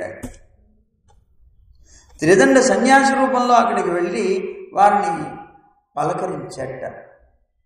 ఎప్పుడైతే అలా వెళ్ళగానే అద్భుతమైనటువంటి రాముడి యొక్క తేజస్సుకి పడిపోయాడు. సాష్టాంగం చేశాడు. సాష్టాంగం చేసి లేచాడు. లేచి ఎవరు మీరు అని అడిగాడు. అంటే అప్పుడు చెప్పాడు, నేను రాముడు అంటారు నన్ను, దశరథుడి యొక్క కుమారుణ్ణి. అహమస్య, ఇదో ఈ పక్కన ఉన్నాడే లక్ష్మణుడు నా అనుజుడు అని చెప్పాడు, నా సోదరుడు అని పరిచయం చేశాడు. పరిచయం చేస్తే అప్పుడు లక్ష్మణుని కూడా అడిగాడు. ఈయన చాలా బుద్ధిమంతుడే. అప్పుడు రాముడే అంటాడు, జాగ్రత్త సుమా, లక్ష్మణ ఆయనతో మాట్లాడేటప్పుడు జాగ్రత్తగా మాట్లాడు, ఇతను అన్ని శాస్త్రాలు పొక్కిట పట్టిన వాళ్ళగా ఉన్నాడు, వ్యాకరణంతో సహా అన్ని వేదాంగాలు కూడా అధ్యయనం చేసినటువంటి వాడిలాగా ఉన్నాడు, ఇతని మాటలో ఒక్క దోషం కూడా కనిపించట్లేదు, జాగ్రత్త సుమా అని రామచంద్రుడు హెచ్చరికిస్తాడు. లక్ష్మణస్వామి హనుమంతుడితో మాట్లాడాడు. అంతటి తెలివి కలిగినటువంటి ఆయన రాముణ్ణి పలకరించిన తర్వాత లక్ష్మణుణ్ణి కూడా పలకరించాడు. రాముడు చెప్పాడు తన అడ్రస్, నేను ఫలానా, ఇతను ఫలానా, అయినా కూడా మర్యాద అది. ఆయనతో పాటు వచ్చినటువంటి లక్ష్మణుణ్ణి అడిగాడు, మీరెవరండి? అప్పుడు ఆయన చెప్పాడు సమాధానం, లక్ష్మణస్వామి అహమస్య అవరో భ్రాత గుణైర్దాస్యముపాగత. అహమస్య అవరో భ్రాత, ఆయన ఉద్దేశంలో, రాముడి ఉద్దేశంలో నేను ఆయనకి చిన్న తమ్ముణ్ణి, కానీ నా ఉద్దేశంలో మాత్రం కాదన్నాడు. అదేమిటి, అన్నదమ్ములు ఎప్పుడు ఉద్దేశాన్ని బట్టి ఉంటారా? నీ ఉద్దేశంలో ఆయన ఉద్దేశంలో వేరేమిటి అని అంటే, లేదు, ఆయన ఉద్దేశంలో నేను ఆయనకి తమ్ముణ్ణి, కానీ నా ఉద్దేశంలో మాత్రం నేను ఆయనకి దాసుణ్ణి అన్నాడు. అరే మీరు దాసులా? సోదరుడు అంటున్నారు కదా, ఎవరైనా సోదరుడు ఒక సోదరుడికి దాసుడై పడి ఉండడం ఎక్కడ చూసామా? చిన్నవాడు కూడా ఇంకా కొమ్ములు వచ్చి పెద్దగా అన్నయ్యని కూడా గొడవ చేయడం చూస్తున్నాం, కానీ ఇప్పుడు వాలి సుగ్రీవులు గొడవ పడేది ఏమిటి? అరే దాసుడు అంటున్నావు, మరి దేనికి ఓడిపోయావయ్యా? నిన్నేమన్నా ఆయన యుద్ధంలో ఓడించాడా? ఓడిపోయి నువ్వు ఆయనకి దాసుడు అయ్యావా అంటే, లేదు లేదు. మరేంటి? గుణైర్దాస్యముపాగత, ఆయన యొక్క గుణాలకి నేను ఓడిపోయాను అన్నాడు. ఆయన బాణాలకి ఓడిపోలేదు, గుణాలకి ఓడిపోయాను. గుణాలకి ఓడిపోయి దాసున్నయ్యాను. ఇప్పుడు మనం అంతా కూడా ఆయనకి దాసులు అనే భావన కలిగి జీవిస్తున్నాం. దేనికి ఓడిపోయాం? ఆయన మనతో వచ్చి యుద్ధం చేశాడా? లేదు. మనమంతా ఆయన యొక్క గుణాలకి ఓడిపోయాం. ఆయన యొక్క అద్భుతమైనటువంటి కళ్యాణ గుణాలకి ఓడిపోయి ఆయనకి దాసులమయ్యాం. లక్ష్మణస్వామి మనందరికీ అదే నేర్పించారు. అలాగా గుణజితులు బాణజితులు అనేటువంటి వాళ్ళు ఇద్దరు ఉంటారు. మేము గుణజితులమయ్యా అంటుందన్నమాట మన అమ్మ ఈ పాసురంలో. అంటే గుణాల చేత ఓడిపోయినటువంటి వాళ్ళం అని. అయితే ఇక్కడ శ్రీరామాయణంలో సుందరకాండలో 52వ సర్గ, అందులో ఆంజనేయుడు రావణాసురుడికి సుగ్రీవుడి యొక్క సందేశం ఏదైతే ఉన్నదో అది చెప్పడానికి వచ్చాడు హనుమంతుడు. రావణాసురుడి దగ్గరికి లంకకు వచ్చాడు. వచ్చి సుగ్రీవుడు ఏం చెప్పమన్నాడో చెప్తున్నాడు. చెప్పేటప్పుడు అన్నాడు కదా, నువ్వు కనుక సీతాదేవిని రామచంద్రుడికి ఒప్పగిస్తే జరగబోయేటువంటి ప్రమాదాలన్నిటి నుంచి తప్పించుకున్నవాడు అవుతావు, అనర్థాలన్నీ పోతాయి. నువ్వు కనుక ఇవ్వలేదనుకో, ఒప్పగించలేదనుకో సీతమ్మని, నిన్ను రక్షించేవాడు 14 లోకాల్లో కూడా ఎవడు ఉండడన్నాడు. నిన్ను రక్షించగలవాడు. రాముడికి వచ్చేటువంటి తీవ్రమైనటువంటి కోపానికి నువ్వు గురి కావలసి వస్తుంది అని చెప్తూ ఒక శ్లోకం అందంగా చెప్పాడు. బ్రహ్మా స్వయంభూశ్చతురాననోవా రుద్రస్త్రినేత్రస్త్రిపురాంతకోవా ఇంద్రో మహేంద్రస్వరనాయకోవా త్రాతుం న శక్తాయుధి రామవధ్యం అన్నాడు. రాముడే కనుక నిన్ను చంపాలి అనుకుంటే బ్రహ్మ, స్వయంభూగా చెప్పబడేటువంటి బ్రహ్మ, చతురానన 4 ముఖాలు కలిగినటువంటి వాడుగా ఉన్నటువంటి బ్రహ్మ, నిరంతరం తపస్సు చేసుకునేటువంటి బ్రహ్మ, సృష్టికర్త అయినటువంటి బ్రహ్మ నిన్ను రక్షించాలంటే రక్షించలేడు రాముడి యొక్క కోపం నుంచి. అలాగే రుద్రస్త్రినేత్రస్త్రిపురాంతకోవా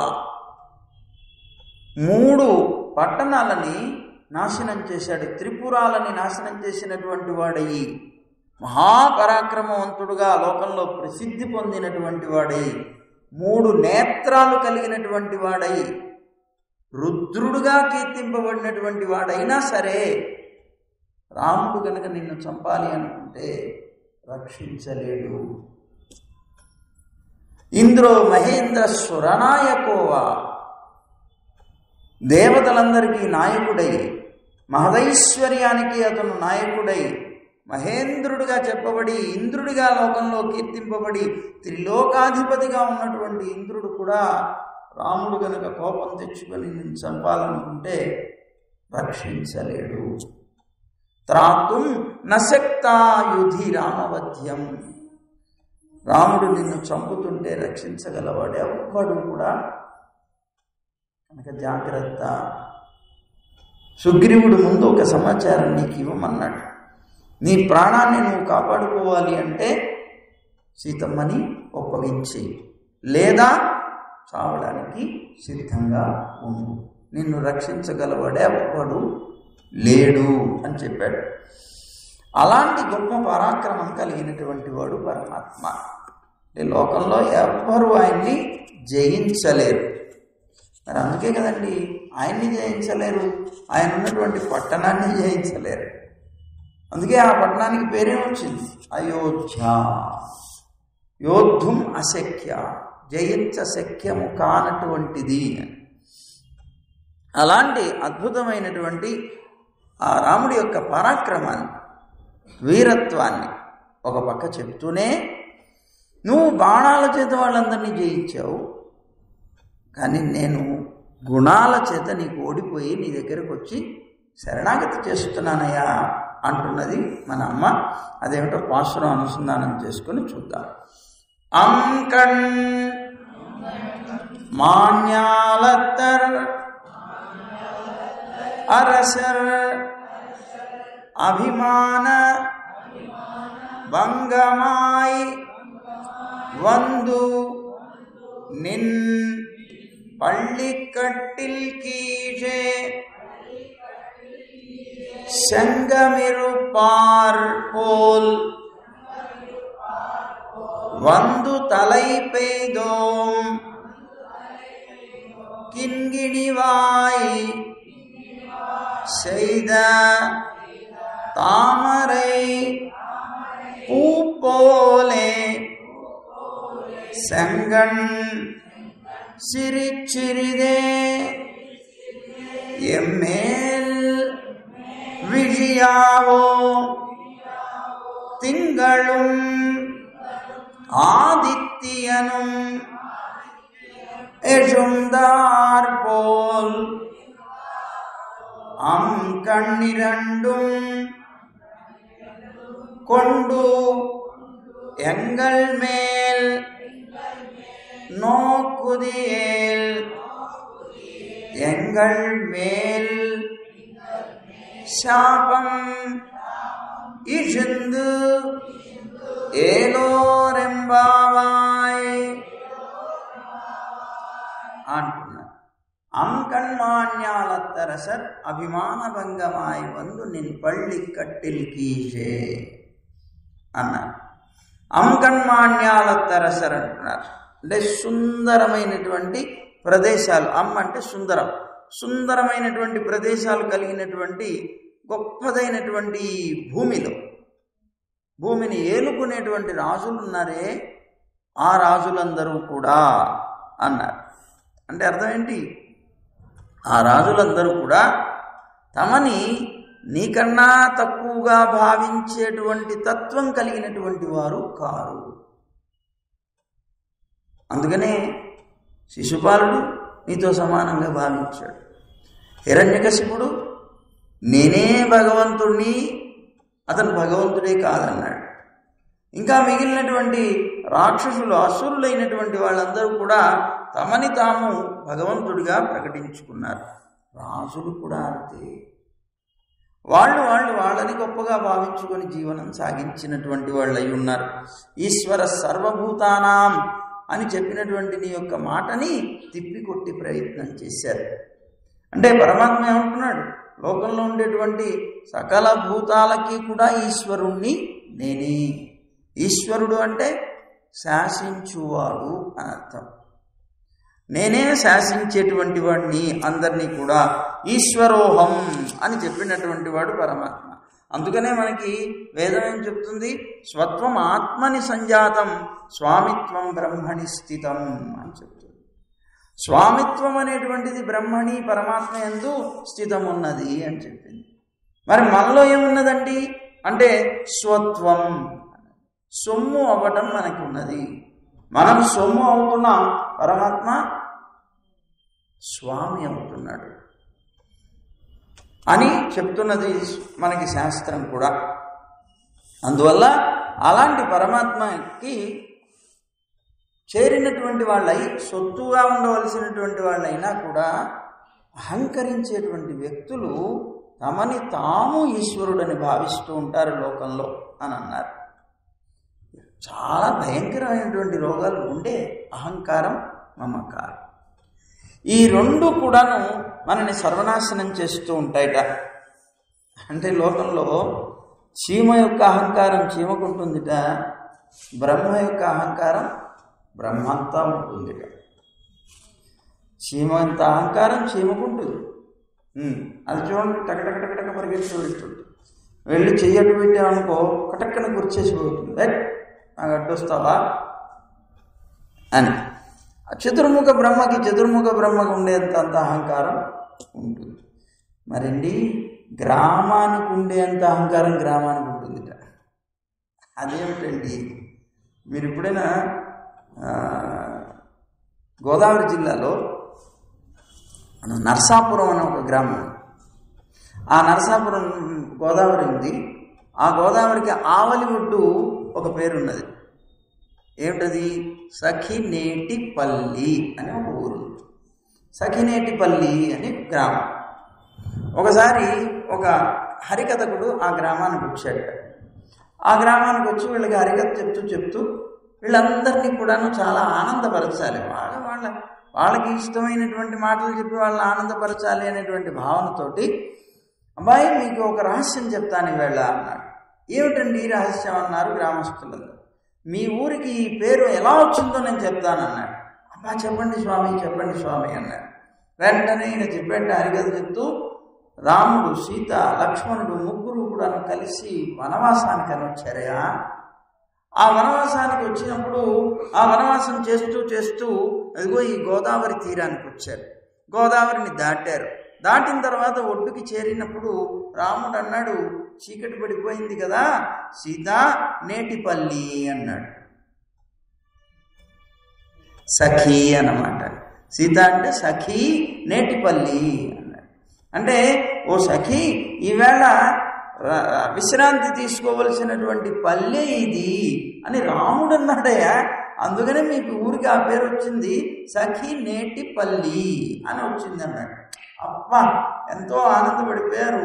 గ్రామం అందరూ కూడా పరమానంద భరితులైపోయి చప్పట్లు కొట్టేసి ఎగిరి గంతులేసి ఆయన గొప్ప సన్మానం చేసి పంపించారు. అయిపోయిన తర్వాత వీళ్ళకి ఒక రకమైనటువంటి అహంకారం వచ్చింది గ్రామస్తులు. సాక్షాత్తు రామచంద్రుడు పెట్టినటువంటి పేరు కలిగిన ఊళ్ళో పుట్టి మనం పక్క గ్రామస్తులతో మనకి సంబంధం ఏంటి, వాళ్ళంతా మన ముందు చీమల లాంటి వాళ్ళు అనుకుని ఇంకా అప్పటి నుంచి పక్క గ్రామస్తులతో సంబంధాలు తెంచేసుకుంటున్నారు. వ్యాపార లావాదేవీలు లేవు, వాళ్ళ సంబంధాలు లేవు, ఏమీ లేవు, అన్ని పోగొట్టేసుకుంటున్నారు. వీళ్ళలో విపరీతమైనటువంటి అహంకారం పెరిగింది. కొంతకాలం గడిచింది. గ్రామము కూడాను ఆ పేరుని చూసుకొని చాలా, ఇప్పటికి కూడా మనం బృందావనం అటువైపు వెళితే ఆ బృందావనంలో పుట్టి పెరిగినటువంటి వాళ్ళు ఉంటారు. వ్రజపురం అని పేరు కదా రేపల్లెకి. అక్కడ పుట్టినటువంటి వాళ్ళందరికీ ఒక రకమైనటువంటి అహంకారం. ఏమిటి అహంకారం? మేము వ్రజవాసి అంటాడు. అంటే ఆ గ్రామానికి ఉండేటువంటి ఒక అహంకారం. సఖినేటి పల్లి మాది అని రాముడు పెట్టినటువంటి పేరు. ఈ అహంకారం ఉండేది. సరే, కొంతకాలం అయిపోయిన తర్వాత పక్క గ్రామస్తులందరూ కూడా బాధలు పడుతున్నారు. అయ్యో, ఇదేమిటి, మనకి వ్యాపార లావాదేవీలు పోయాయి, ఈ సంబంధాలన్నీ పోయాయి, ఏమిటి జరిగింది అంటే తెలిసిందిట. వారి కథ ఒకడు వచ్చి చెప్పి వెళ్ళాడు. సరే, మళ్ళీ ఎప్పుడైనా కనిపిస్తాడేమో ఆయన అడుగుదాం అనుకున్నారు. పాపం కనిపించాట. కనిపిస్తే ఆ గ్రామస్తులందరూ తెచ్చుకొని ఆయా మిగిలిన గ్రామస్తులు వాళ్ళు చెప్పారంటే, బాబు మహాప్రభు మీరు ఏం మాయేశారో వాళ్ళందరూ అహంకారంతో కూడిపోయారు, మమ్మల్ని అందరినీ వదిలిపారేశారండి అని. అయ్యో, అలా అయిపోయిందా? నేనేదో వాళ్ళ గ్రామం పేరు ఎలా వచ్చిందో చెప్తే ఆనందపడతారు కదా అనుకొని నేను చెప్తే చివరికి ఇలా వచ్చిందా అనుకున్నాడు. సరే, పర్వాలేదు, నేను మళ్ళీ వాళ్ళకి ఉండేటువంటి ఆ స్థితి పోగొడతాను, అదేదో తొందరగా చేయండి అన్నట్టు బాబు. సరే, మళ్ళీ వచ్చేట హరికథకు. ఎప్పుడైతే ఆ ఊరి పేరు ఎలా వచ్చిందో చెప్పిన మహానుభావుడు మళ్ళీ కనిపించేప్పటికే పరమానంద భరితులైపోయారు. ఒక పెద్ద స్టేజీ వేశారు. రండి స్వామి కూర్చోండి, మీరు చెప్పండి, మళ్ళీ మాకు ఇలాంటి విశేషాలు విచిత్రాలు చెప్పండి అన్నారు. అంటే చెప్తాను చెప్పడానికి వచ్చాను అన్నట్టు బాబు అని బాబు స్టేజ్ వేసి కూర్చోబెడితే కూర్చొని చెప్పడం ప్రారంభించాడు. అబ్బాయిలు, మీకు ఇంతకుముందు నేను చెప్పాను కదా, మీ ఊరికి పేరు ఎట్లా వచ్చిందో చెప్పాను. ఆ రోజు హరికథలో పూర్తి చేయలేకపోయాను నేను, అది ఇవాళ పూర్తి చేస్తానన్నాడు. ఏమని చెప్పాను నేను? సఖి నేటిపల్లి అని రాముడు అన్నాడు అని చెప్పాను. ఆ రాత్రి ఇక్కడ విశ్రాంతి తీసుకున్నారయ్యా, తర్వాత చెప్తాను వినండి అన్నాడు. చెప్పండి అన్నాడు. అంటే అప్పుడు చెప్పాడు ఏమని, విశ్రాంతి తీసుకున్నారు రాత్రి. తెల్లవారిపోయింది. తెల్లవారిపోయిన తర్వాత రాముడు అన్నాడు, లక్ష్మణ సామాన్ తీసుకో, మనం బయలుదేరిపోదాం అన్నాడు. కాలకృత్యాలన్నీ అయిపోయిన తర్వాత, అనుష్ఠానాదులన్నీ అయిన తర్వాత అనేటప్పటికీ లక్ష్మణుడు ఒక్కసారి, ఏంటన్నా నేనేమన్నా నీ కింద పనిచేసే కూలీని అనుకున్నావా? నీ సామాన్ నువ్వు పట్టుకో, నా సామాన్ నేను పట్టుకుంటా, సీతమ్మని పట్టుకోమను, నేనెందుకు పట్టుకోవాలి అన్నట్ట. అనేటప్పటికీ సీతమ్మ ఆశ్చర్యపోయిందట. ఇదేమిటండి ఇలా అంటున్నాడు, ఏమిటి? అరే, మనతో పాటు వచ్చిన సేవలన్నీ చేస్తానన్నాడు. అహం సర్వం కరిష్యామి జాగ్రత్త స్వపదస్యతే. రాత్రి లేదు, పగలు లేదు, సర్వకాల సర్వావస్థల్లో సర్వవిధ కైంకర్యాలు చేయడానికి నీతో పాటు వస్తున్నానన్నా అన్నాడు. ఇదేమిటి ఈ మాట మాట్లాడుతున్నాడు అన్నాడు సీతమ్మ. ఊరుకో, కంగారు పడకు, పర్వాలేదులే, నీ సామాన్ నువ్వు తీసుకో, నా సామాన్ నేను తీసుకుంటా. నాన్న లక్ష్మణ, నీ సామాన్ నువ్వు తీసుకో కదా. సరే, అయిపోయిందయ్యా. వాళ్ళంతా వాళ్ళ సామాన్ తీసుకున్నారు. అక్కడి నుంచి నెమ్మదిగా ప్రయాణం సాగించారు. ఆ ప్రయాణం సాగించి గ్రామ పొలిమేరలు దాటిపోయారు. ఇంకో గ్రామంలోకి అడుగు పెట్టారు. పెట్టిన తర్వాత లక్ష్మణస్వామి ఒక్కసారి బిత్తరపోయి, ఏమిటి అన్నా, నేను బ్రతికే ఉన్నా, నేను చచ్చాను అనుకున్నావా? నీ పని నువ్వు చేసుకోవడానికా నేను వచ్చింది? నీ పని కూడా నేను చేస్తానని వచ్చాను కదా, నువ్వేంటయా నీ సామాను మోసుకోవడం? అమ్మా, నువ్వేమిటి నీ సామాను మోస్తున్నావు? సీతమ్మకి అర్థం కాలేదు. ఒకసారి బిత్తరపోయి ఇదేమిటండి అన్నదిట రాముడితో. స్థానమహత్యంలే అన్నట్ట, స్థానమహత్యంలే అన్నాడు అని చెప్పాడు ఈ హరికథకు. ఏమిటండి స్థానమహత్యం?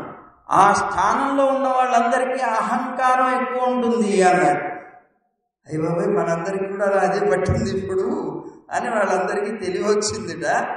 అందువల్ల ఈ స్థానానికి కూడా కొద్దిగా మహాత్మ్యాలు ఉంటాయి.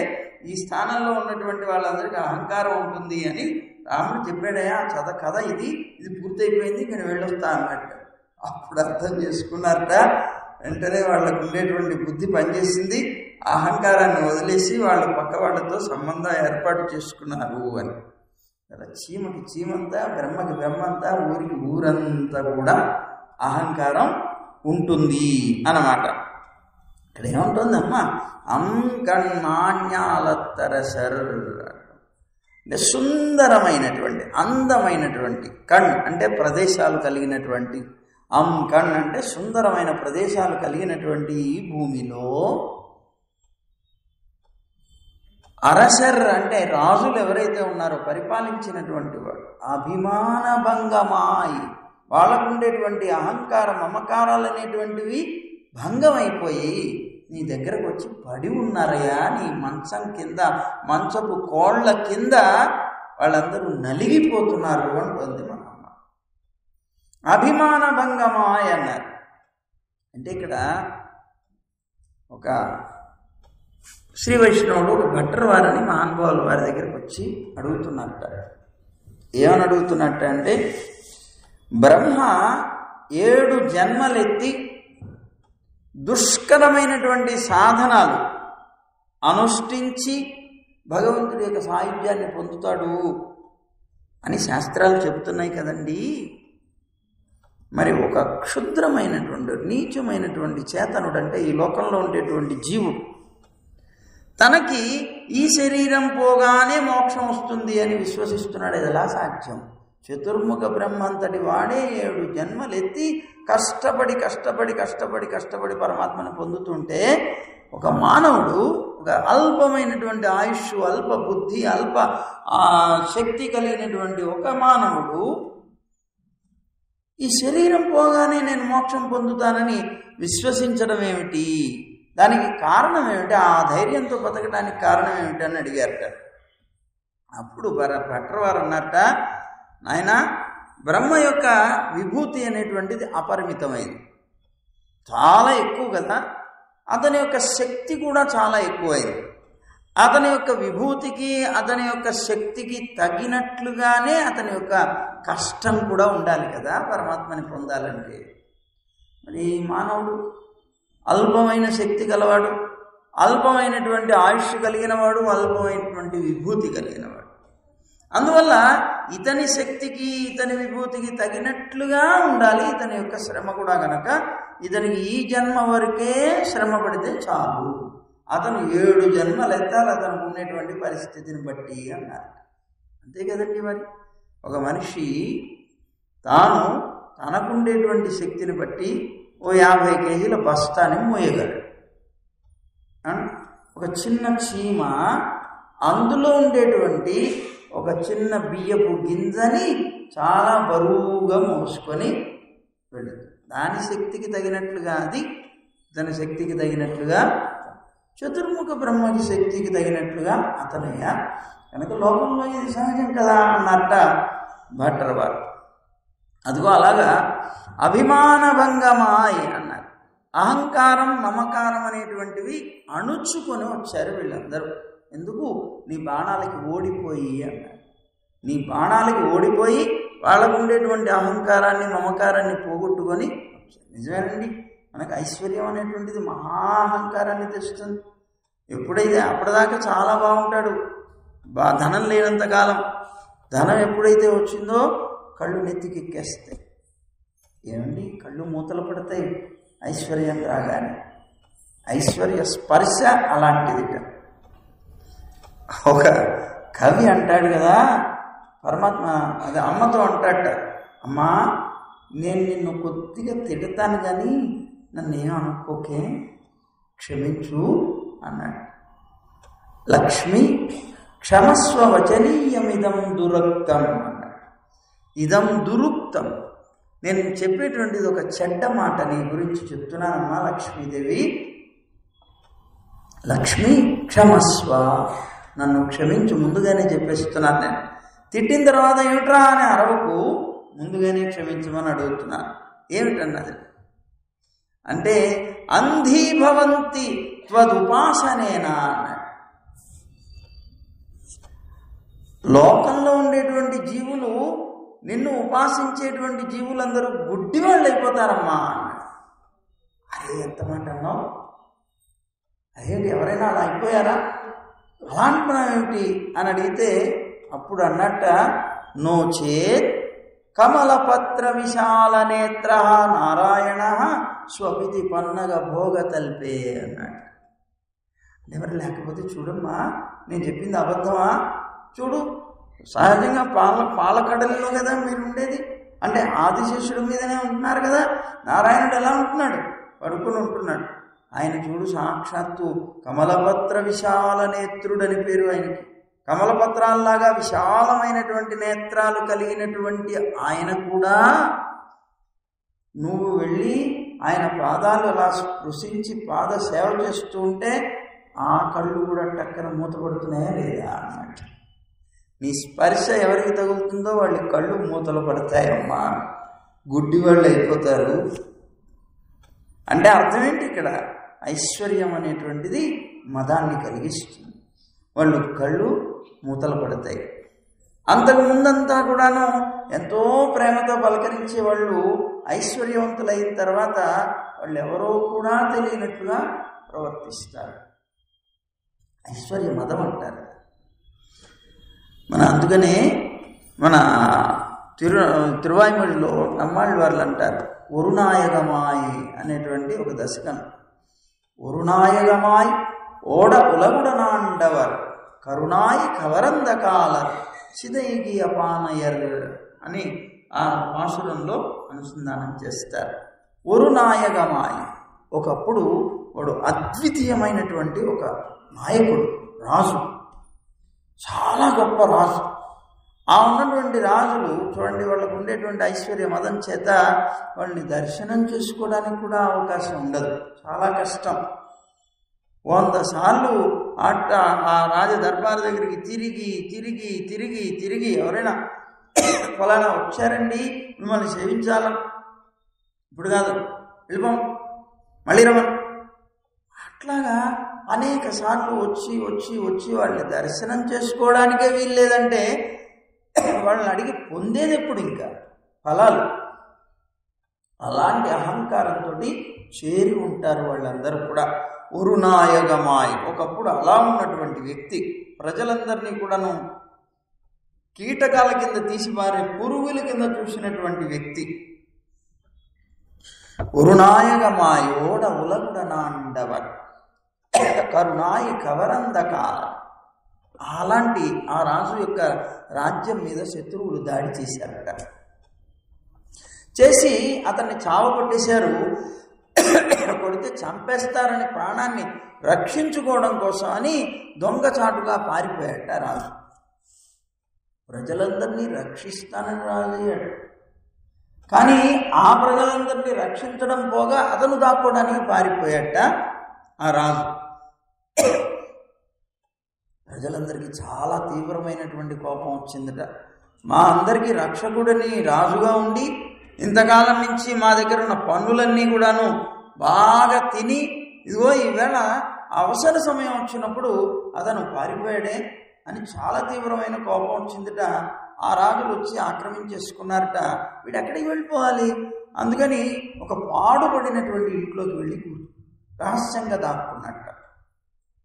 ఈ రాజు దాక్కుంటే ఎంతకాలం అలా దాక్కుని ఉండగలండి, బయటికి రాకుండా ఉండలేడు కదా. మరి ఆకలి వేస్తుంది, వాడు కూడా మనిషే కదా, ఏం చేయాలి? బయటకు వస్తే ప్రజలందరూ కొడతారేమో అని భయం, లోపలే ఉంటే నేను చస్తానేమో అని భయం. అప్పుడు అతను ఏం చేశాడు, మరి పగలపూట వస్తే బయటికి కనిపిస్తాం కానీ రాత్రిపూట అయితే కనిపించం కదా అని అమావాస్య నాడుట బాగా చీకటి అలుముకున్నటువంటి సమయంలో నెమ్మదిగా ఆ పాత ఇంటి తలుపులు తీసుకొని బయటికి వచ్చేట. ఒకప్పుడు రాజు, ఈవేళ ఒక దొంగలాగా అర్ధరాత్రి నెమ్మదిగా తలుపులు తీసుకొని బయటికి వస్తున్నాడు. ఎందుకు వస్తున్నట్ట? ఆకలి మలమలలాడిపోతుంది, ప్రాణం పోతుంది. ఆ ఆకలి కోసం ఎవరినైనా బిచ్చం అడుక్కోవడానికి వస్తున్నట్ట. బిచ్చం అడుక్కోవడానికి వస్తున్నట్ట. వచ్చి ఆ తలుపు తీసుకొని చీకట్లో నడుచుకుంటూ నడుచుకుంటూ చాలా జాగ్రత్తగా నడుస్తూ వస్తున్నాడు. ఇంత జాగ్రత్తగా నడిచినా వాడి యొక్క ప్రారంభం ఏమిటి అంటే, ఆ చీకట్లో ఆ నల్లటి రాత్రిలో నల్లటి కుక్క ఒకటి పిల్లల్ని ఈనిందిట. ఈని పాలిస్తున్నదిట. అది కూడా రోడ్డు మధ్యలో పడుకుందట. చూడండి, సంతానం కనినటువంటి ఏ జీవైనా సరే మనిషితో సహా ఆ పిల్లల మీద అత్యంతమైనటువంటి ప్రీతి ఉంటుంది. వాటిని రక్షించుకోవడానికి ఏం చేయడానికైనా సిద్ధపడతారు. అదిగో ఆ ఉన్నటువంటి ఆ కుక్క పాలిస్తున్నదట. వీడు అడుగులో అడుగు వేసుకుంటూ అలా వస్తున్నాడు. చటుక్కున కుక్క మీద వేశాడు. నల్లటి కుక్క.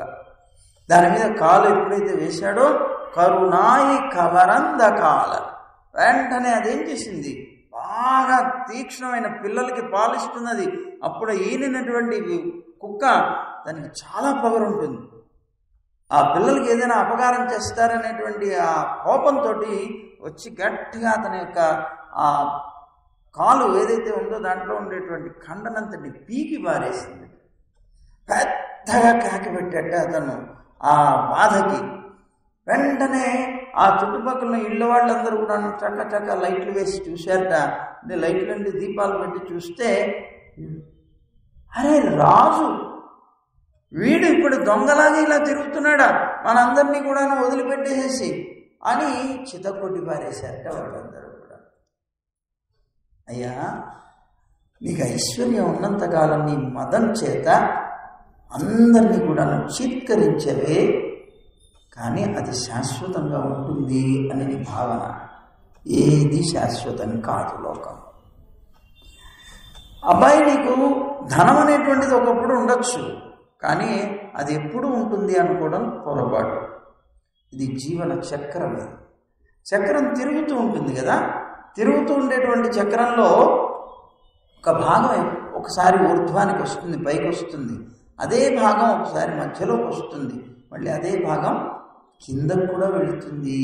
ఈ జ్ఞానం కలిగి ఉండాలి. మనం ఎప్పుడు పైనే ఉంటుంది అని అనుకునేటువంటి రీతి మనకు ఉండద్దు.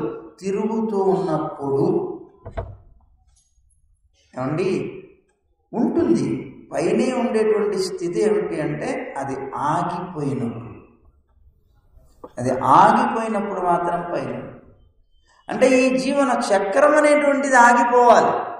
అంటే మనకి మోక్షం వచ్చినప్పుడు మాత్రం అది ఎప్పుడు ఉన్నతమైనటువంటి స్థితిలోనే ఉంటుంది. కానీ చక్రం తిరుగుతూ ఉన్నప్పుడు మాత్రం అది పైకి వెళుతుంది, కిందకి వస్తుంది, మధ్యకి వెళుతుంది. అందువల్ల నేను ధనవంతుణ్ణి అని నువ్వు ఎప్పుడు అనుకోకు.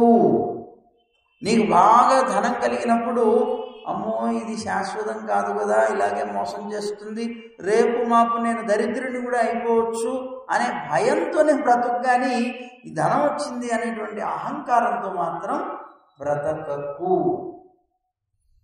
అదే నిన్ను నాశనం చేస్తుంది. కనుక కరుణాయి కవరందకాల సిదైకి అపానయర్. అతను కూడా అలా వస్తూ ఉన్నప్పుడట ఆ దారిలో కుక్క మీద కాలు వేసే ముందు మరి ఆకలికి మరి వెళ్ళి అడగాలి. అడుక్కునేటప్పుడు ఏం చేయాలి? ఏదో ఒక పాత్ర ఉండాలి కదా. ఒకప్పుడు బంగారు పాత్రల్లో తిన్నవాడు ఈవేళ పాత్ర కోసం వెతుక్కుంటుంటే చెత్త కుప్పలో పడేసినటువంటి ఒక కొండ పెంకు దొరికింది అతను. అదే అమృతం అనుకొని ఆ కొండ పెంకు పట్టుకొని వస్తూ ఉంటే కుక్క మీద కాలు వేశాడు. పెద్దగా అరిచి బయటపడిపోయాడు అందరం. అబ్బాయి, నీ అహంకారం నిన్ను కూడా అలాగే పతనం చేస్తుంది. కనుక అహంకారం అనేటువంటిది ఎటువంటి పరిస్థితుల్లోనూ దగ్గరికి రానివ్వకు అని మనకి నమ్మాళ్ళ వాళ్ళు ఉపదేశం చేస్తారు. ఉరునాయగమాయ్ అనేటువంటి ఒక పత్తులో అభిమాన భంగమాయి వందు. వాడు ఎప్పుడైతే అభిమానం భంగం అయిపోయిందో అప్పుడేమైపోతాడు? పిల్లిలాగా ఉంటాడు. ఆ ఐశ్వర్యం ఉన్నప్పుడు మదించి ఉన్నాడు, ఇప్పుడు పిల్లివాడైపోతాడు అన్నమాట. ఆ విధంగా ఉండేటువంటి వాళ్ళు చాలామంది ఉన్నారండి. పౌండ్రకుడు అనేటువంటి ఒకడు ఉన్నట్ట. మహాభారతం చాలా గొప్పది సుమండి. అదేమిటో రేపు చెప్పుకుందాం. సర్వం శ్రీకృష్ణార్పణమస్తు. గోవింద జయ జయ గోపాల జయ జయ.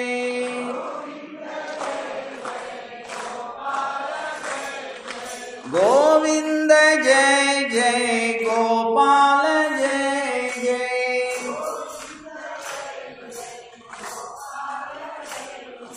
రాధారమణ హరి గోవింద జయ జయ.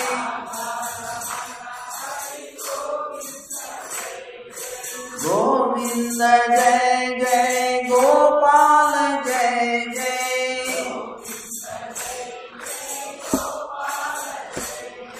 రాధారమణ హరి గోవింద జయ జయ.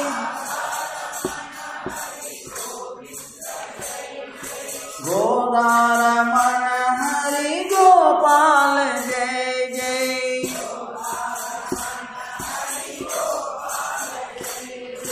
గోవింద గోవింద గోవింద జయ జయ.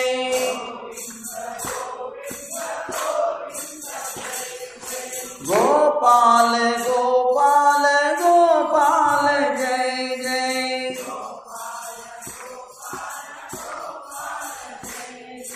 గోవింద జయ జయ గోపాల జయ జయ.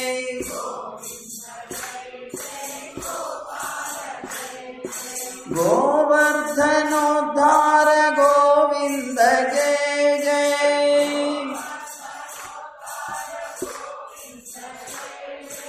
గోపీ మనోహర ముకుంద జయ జయ.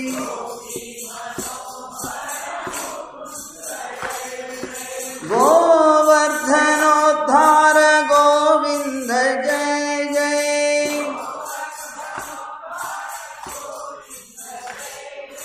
గోపీ మనోహర ముకుంద జయ జయ.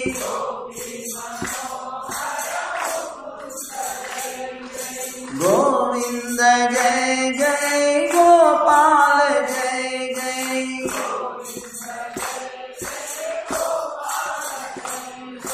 గోవింద జయ జయ గోపాల జయ జయ.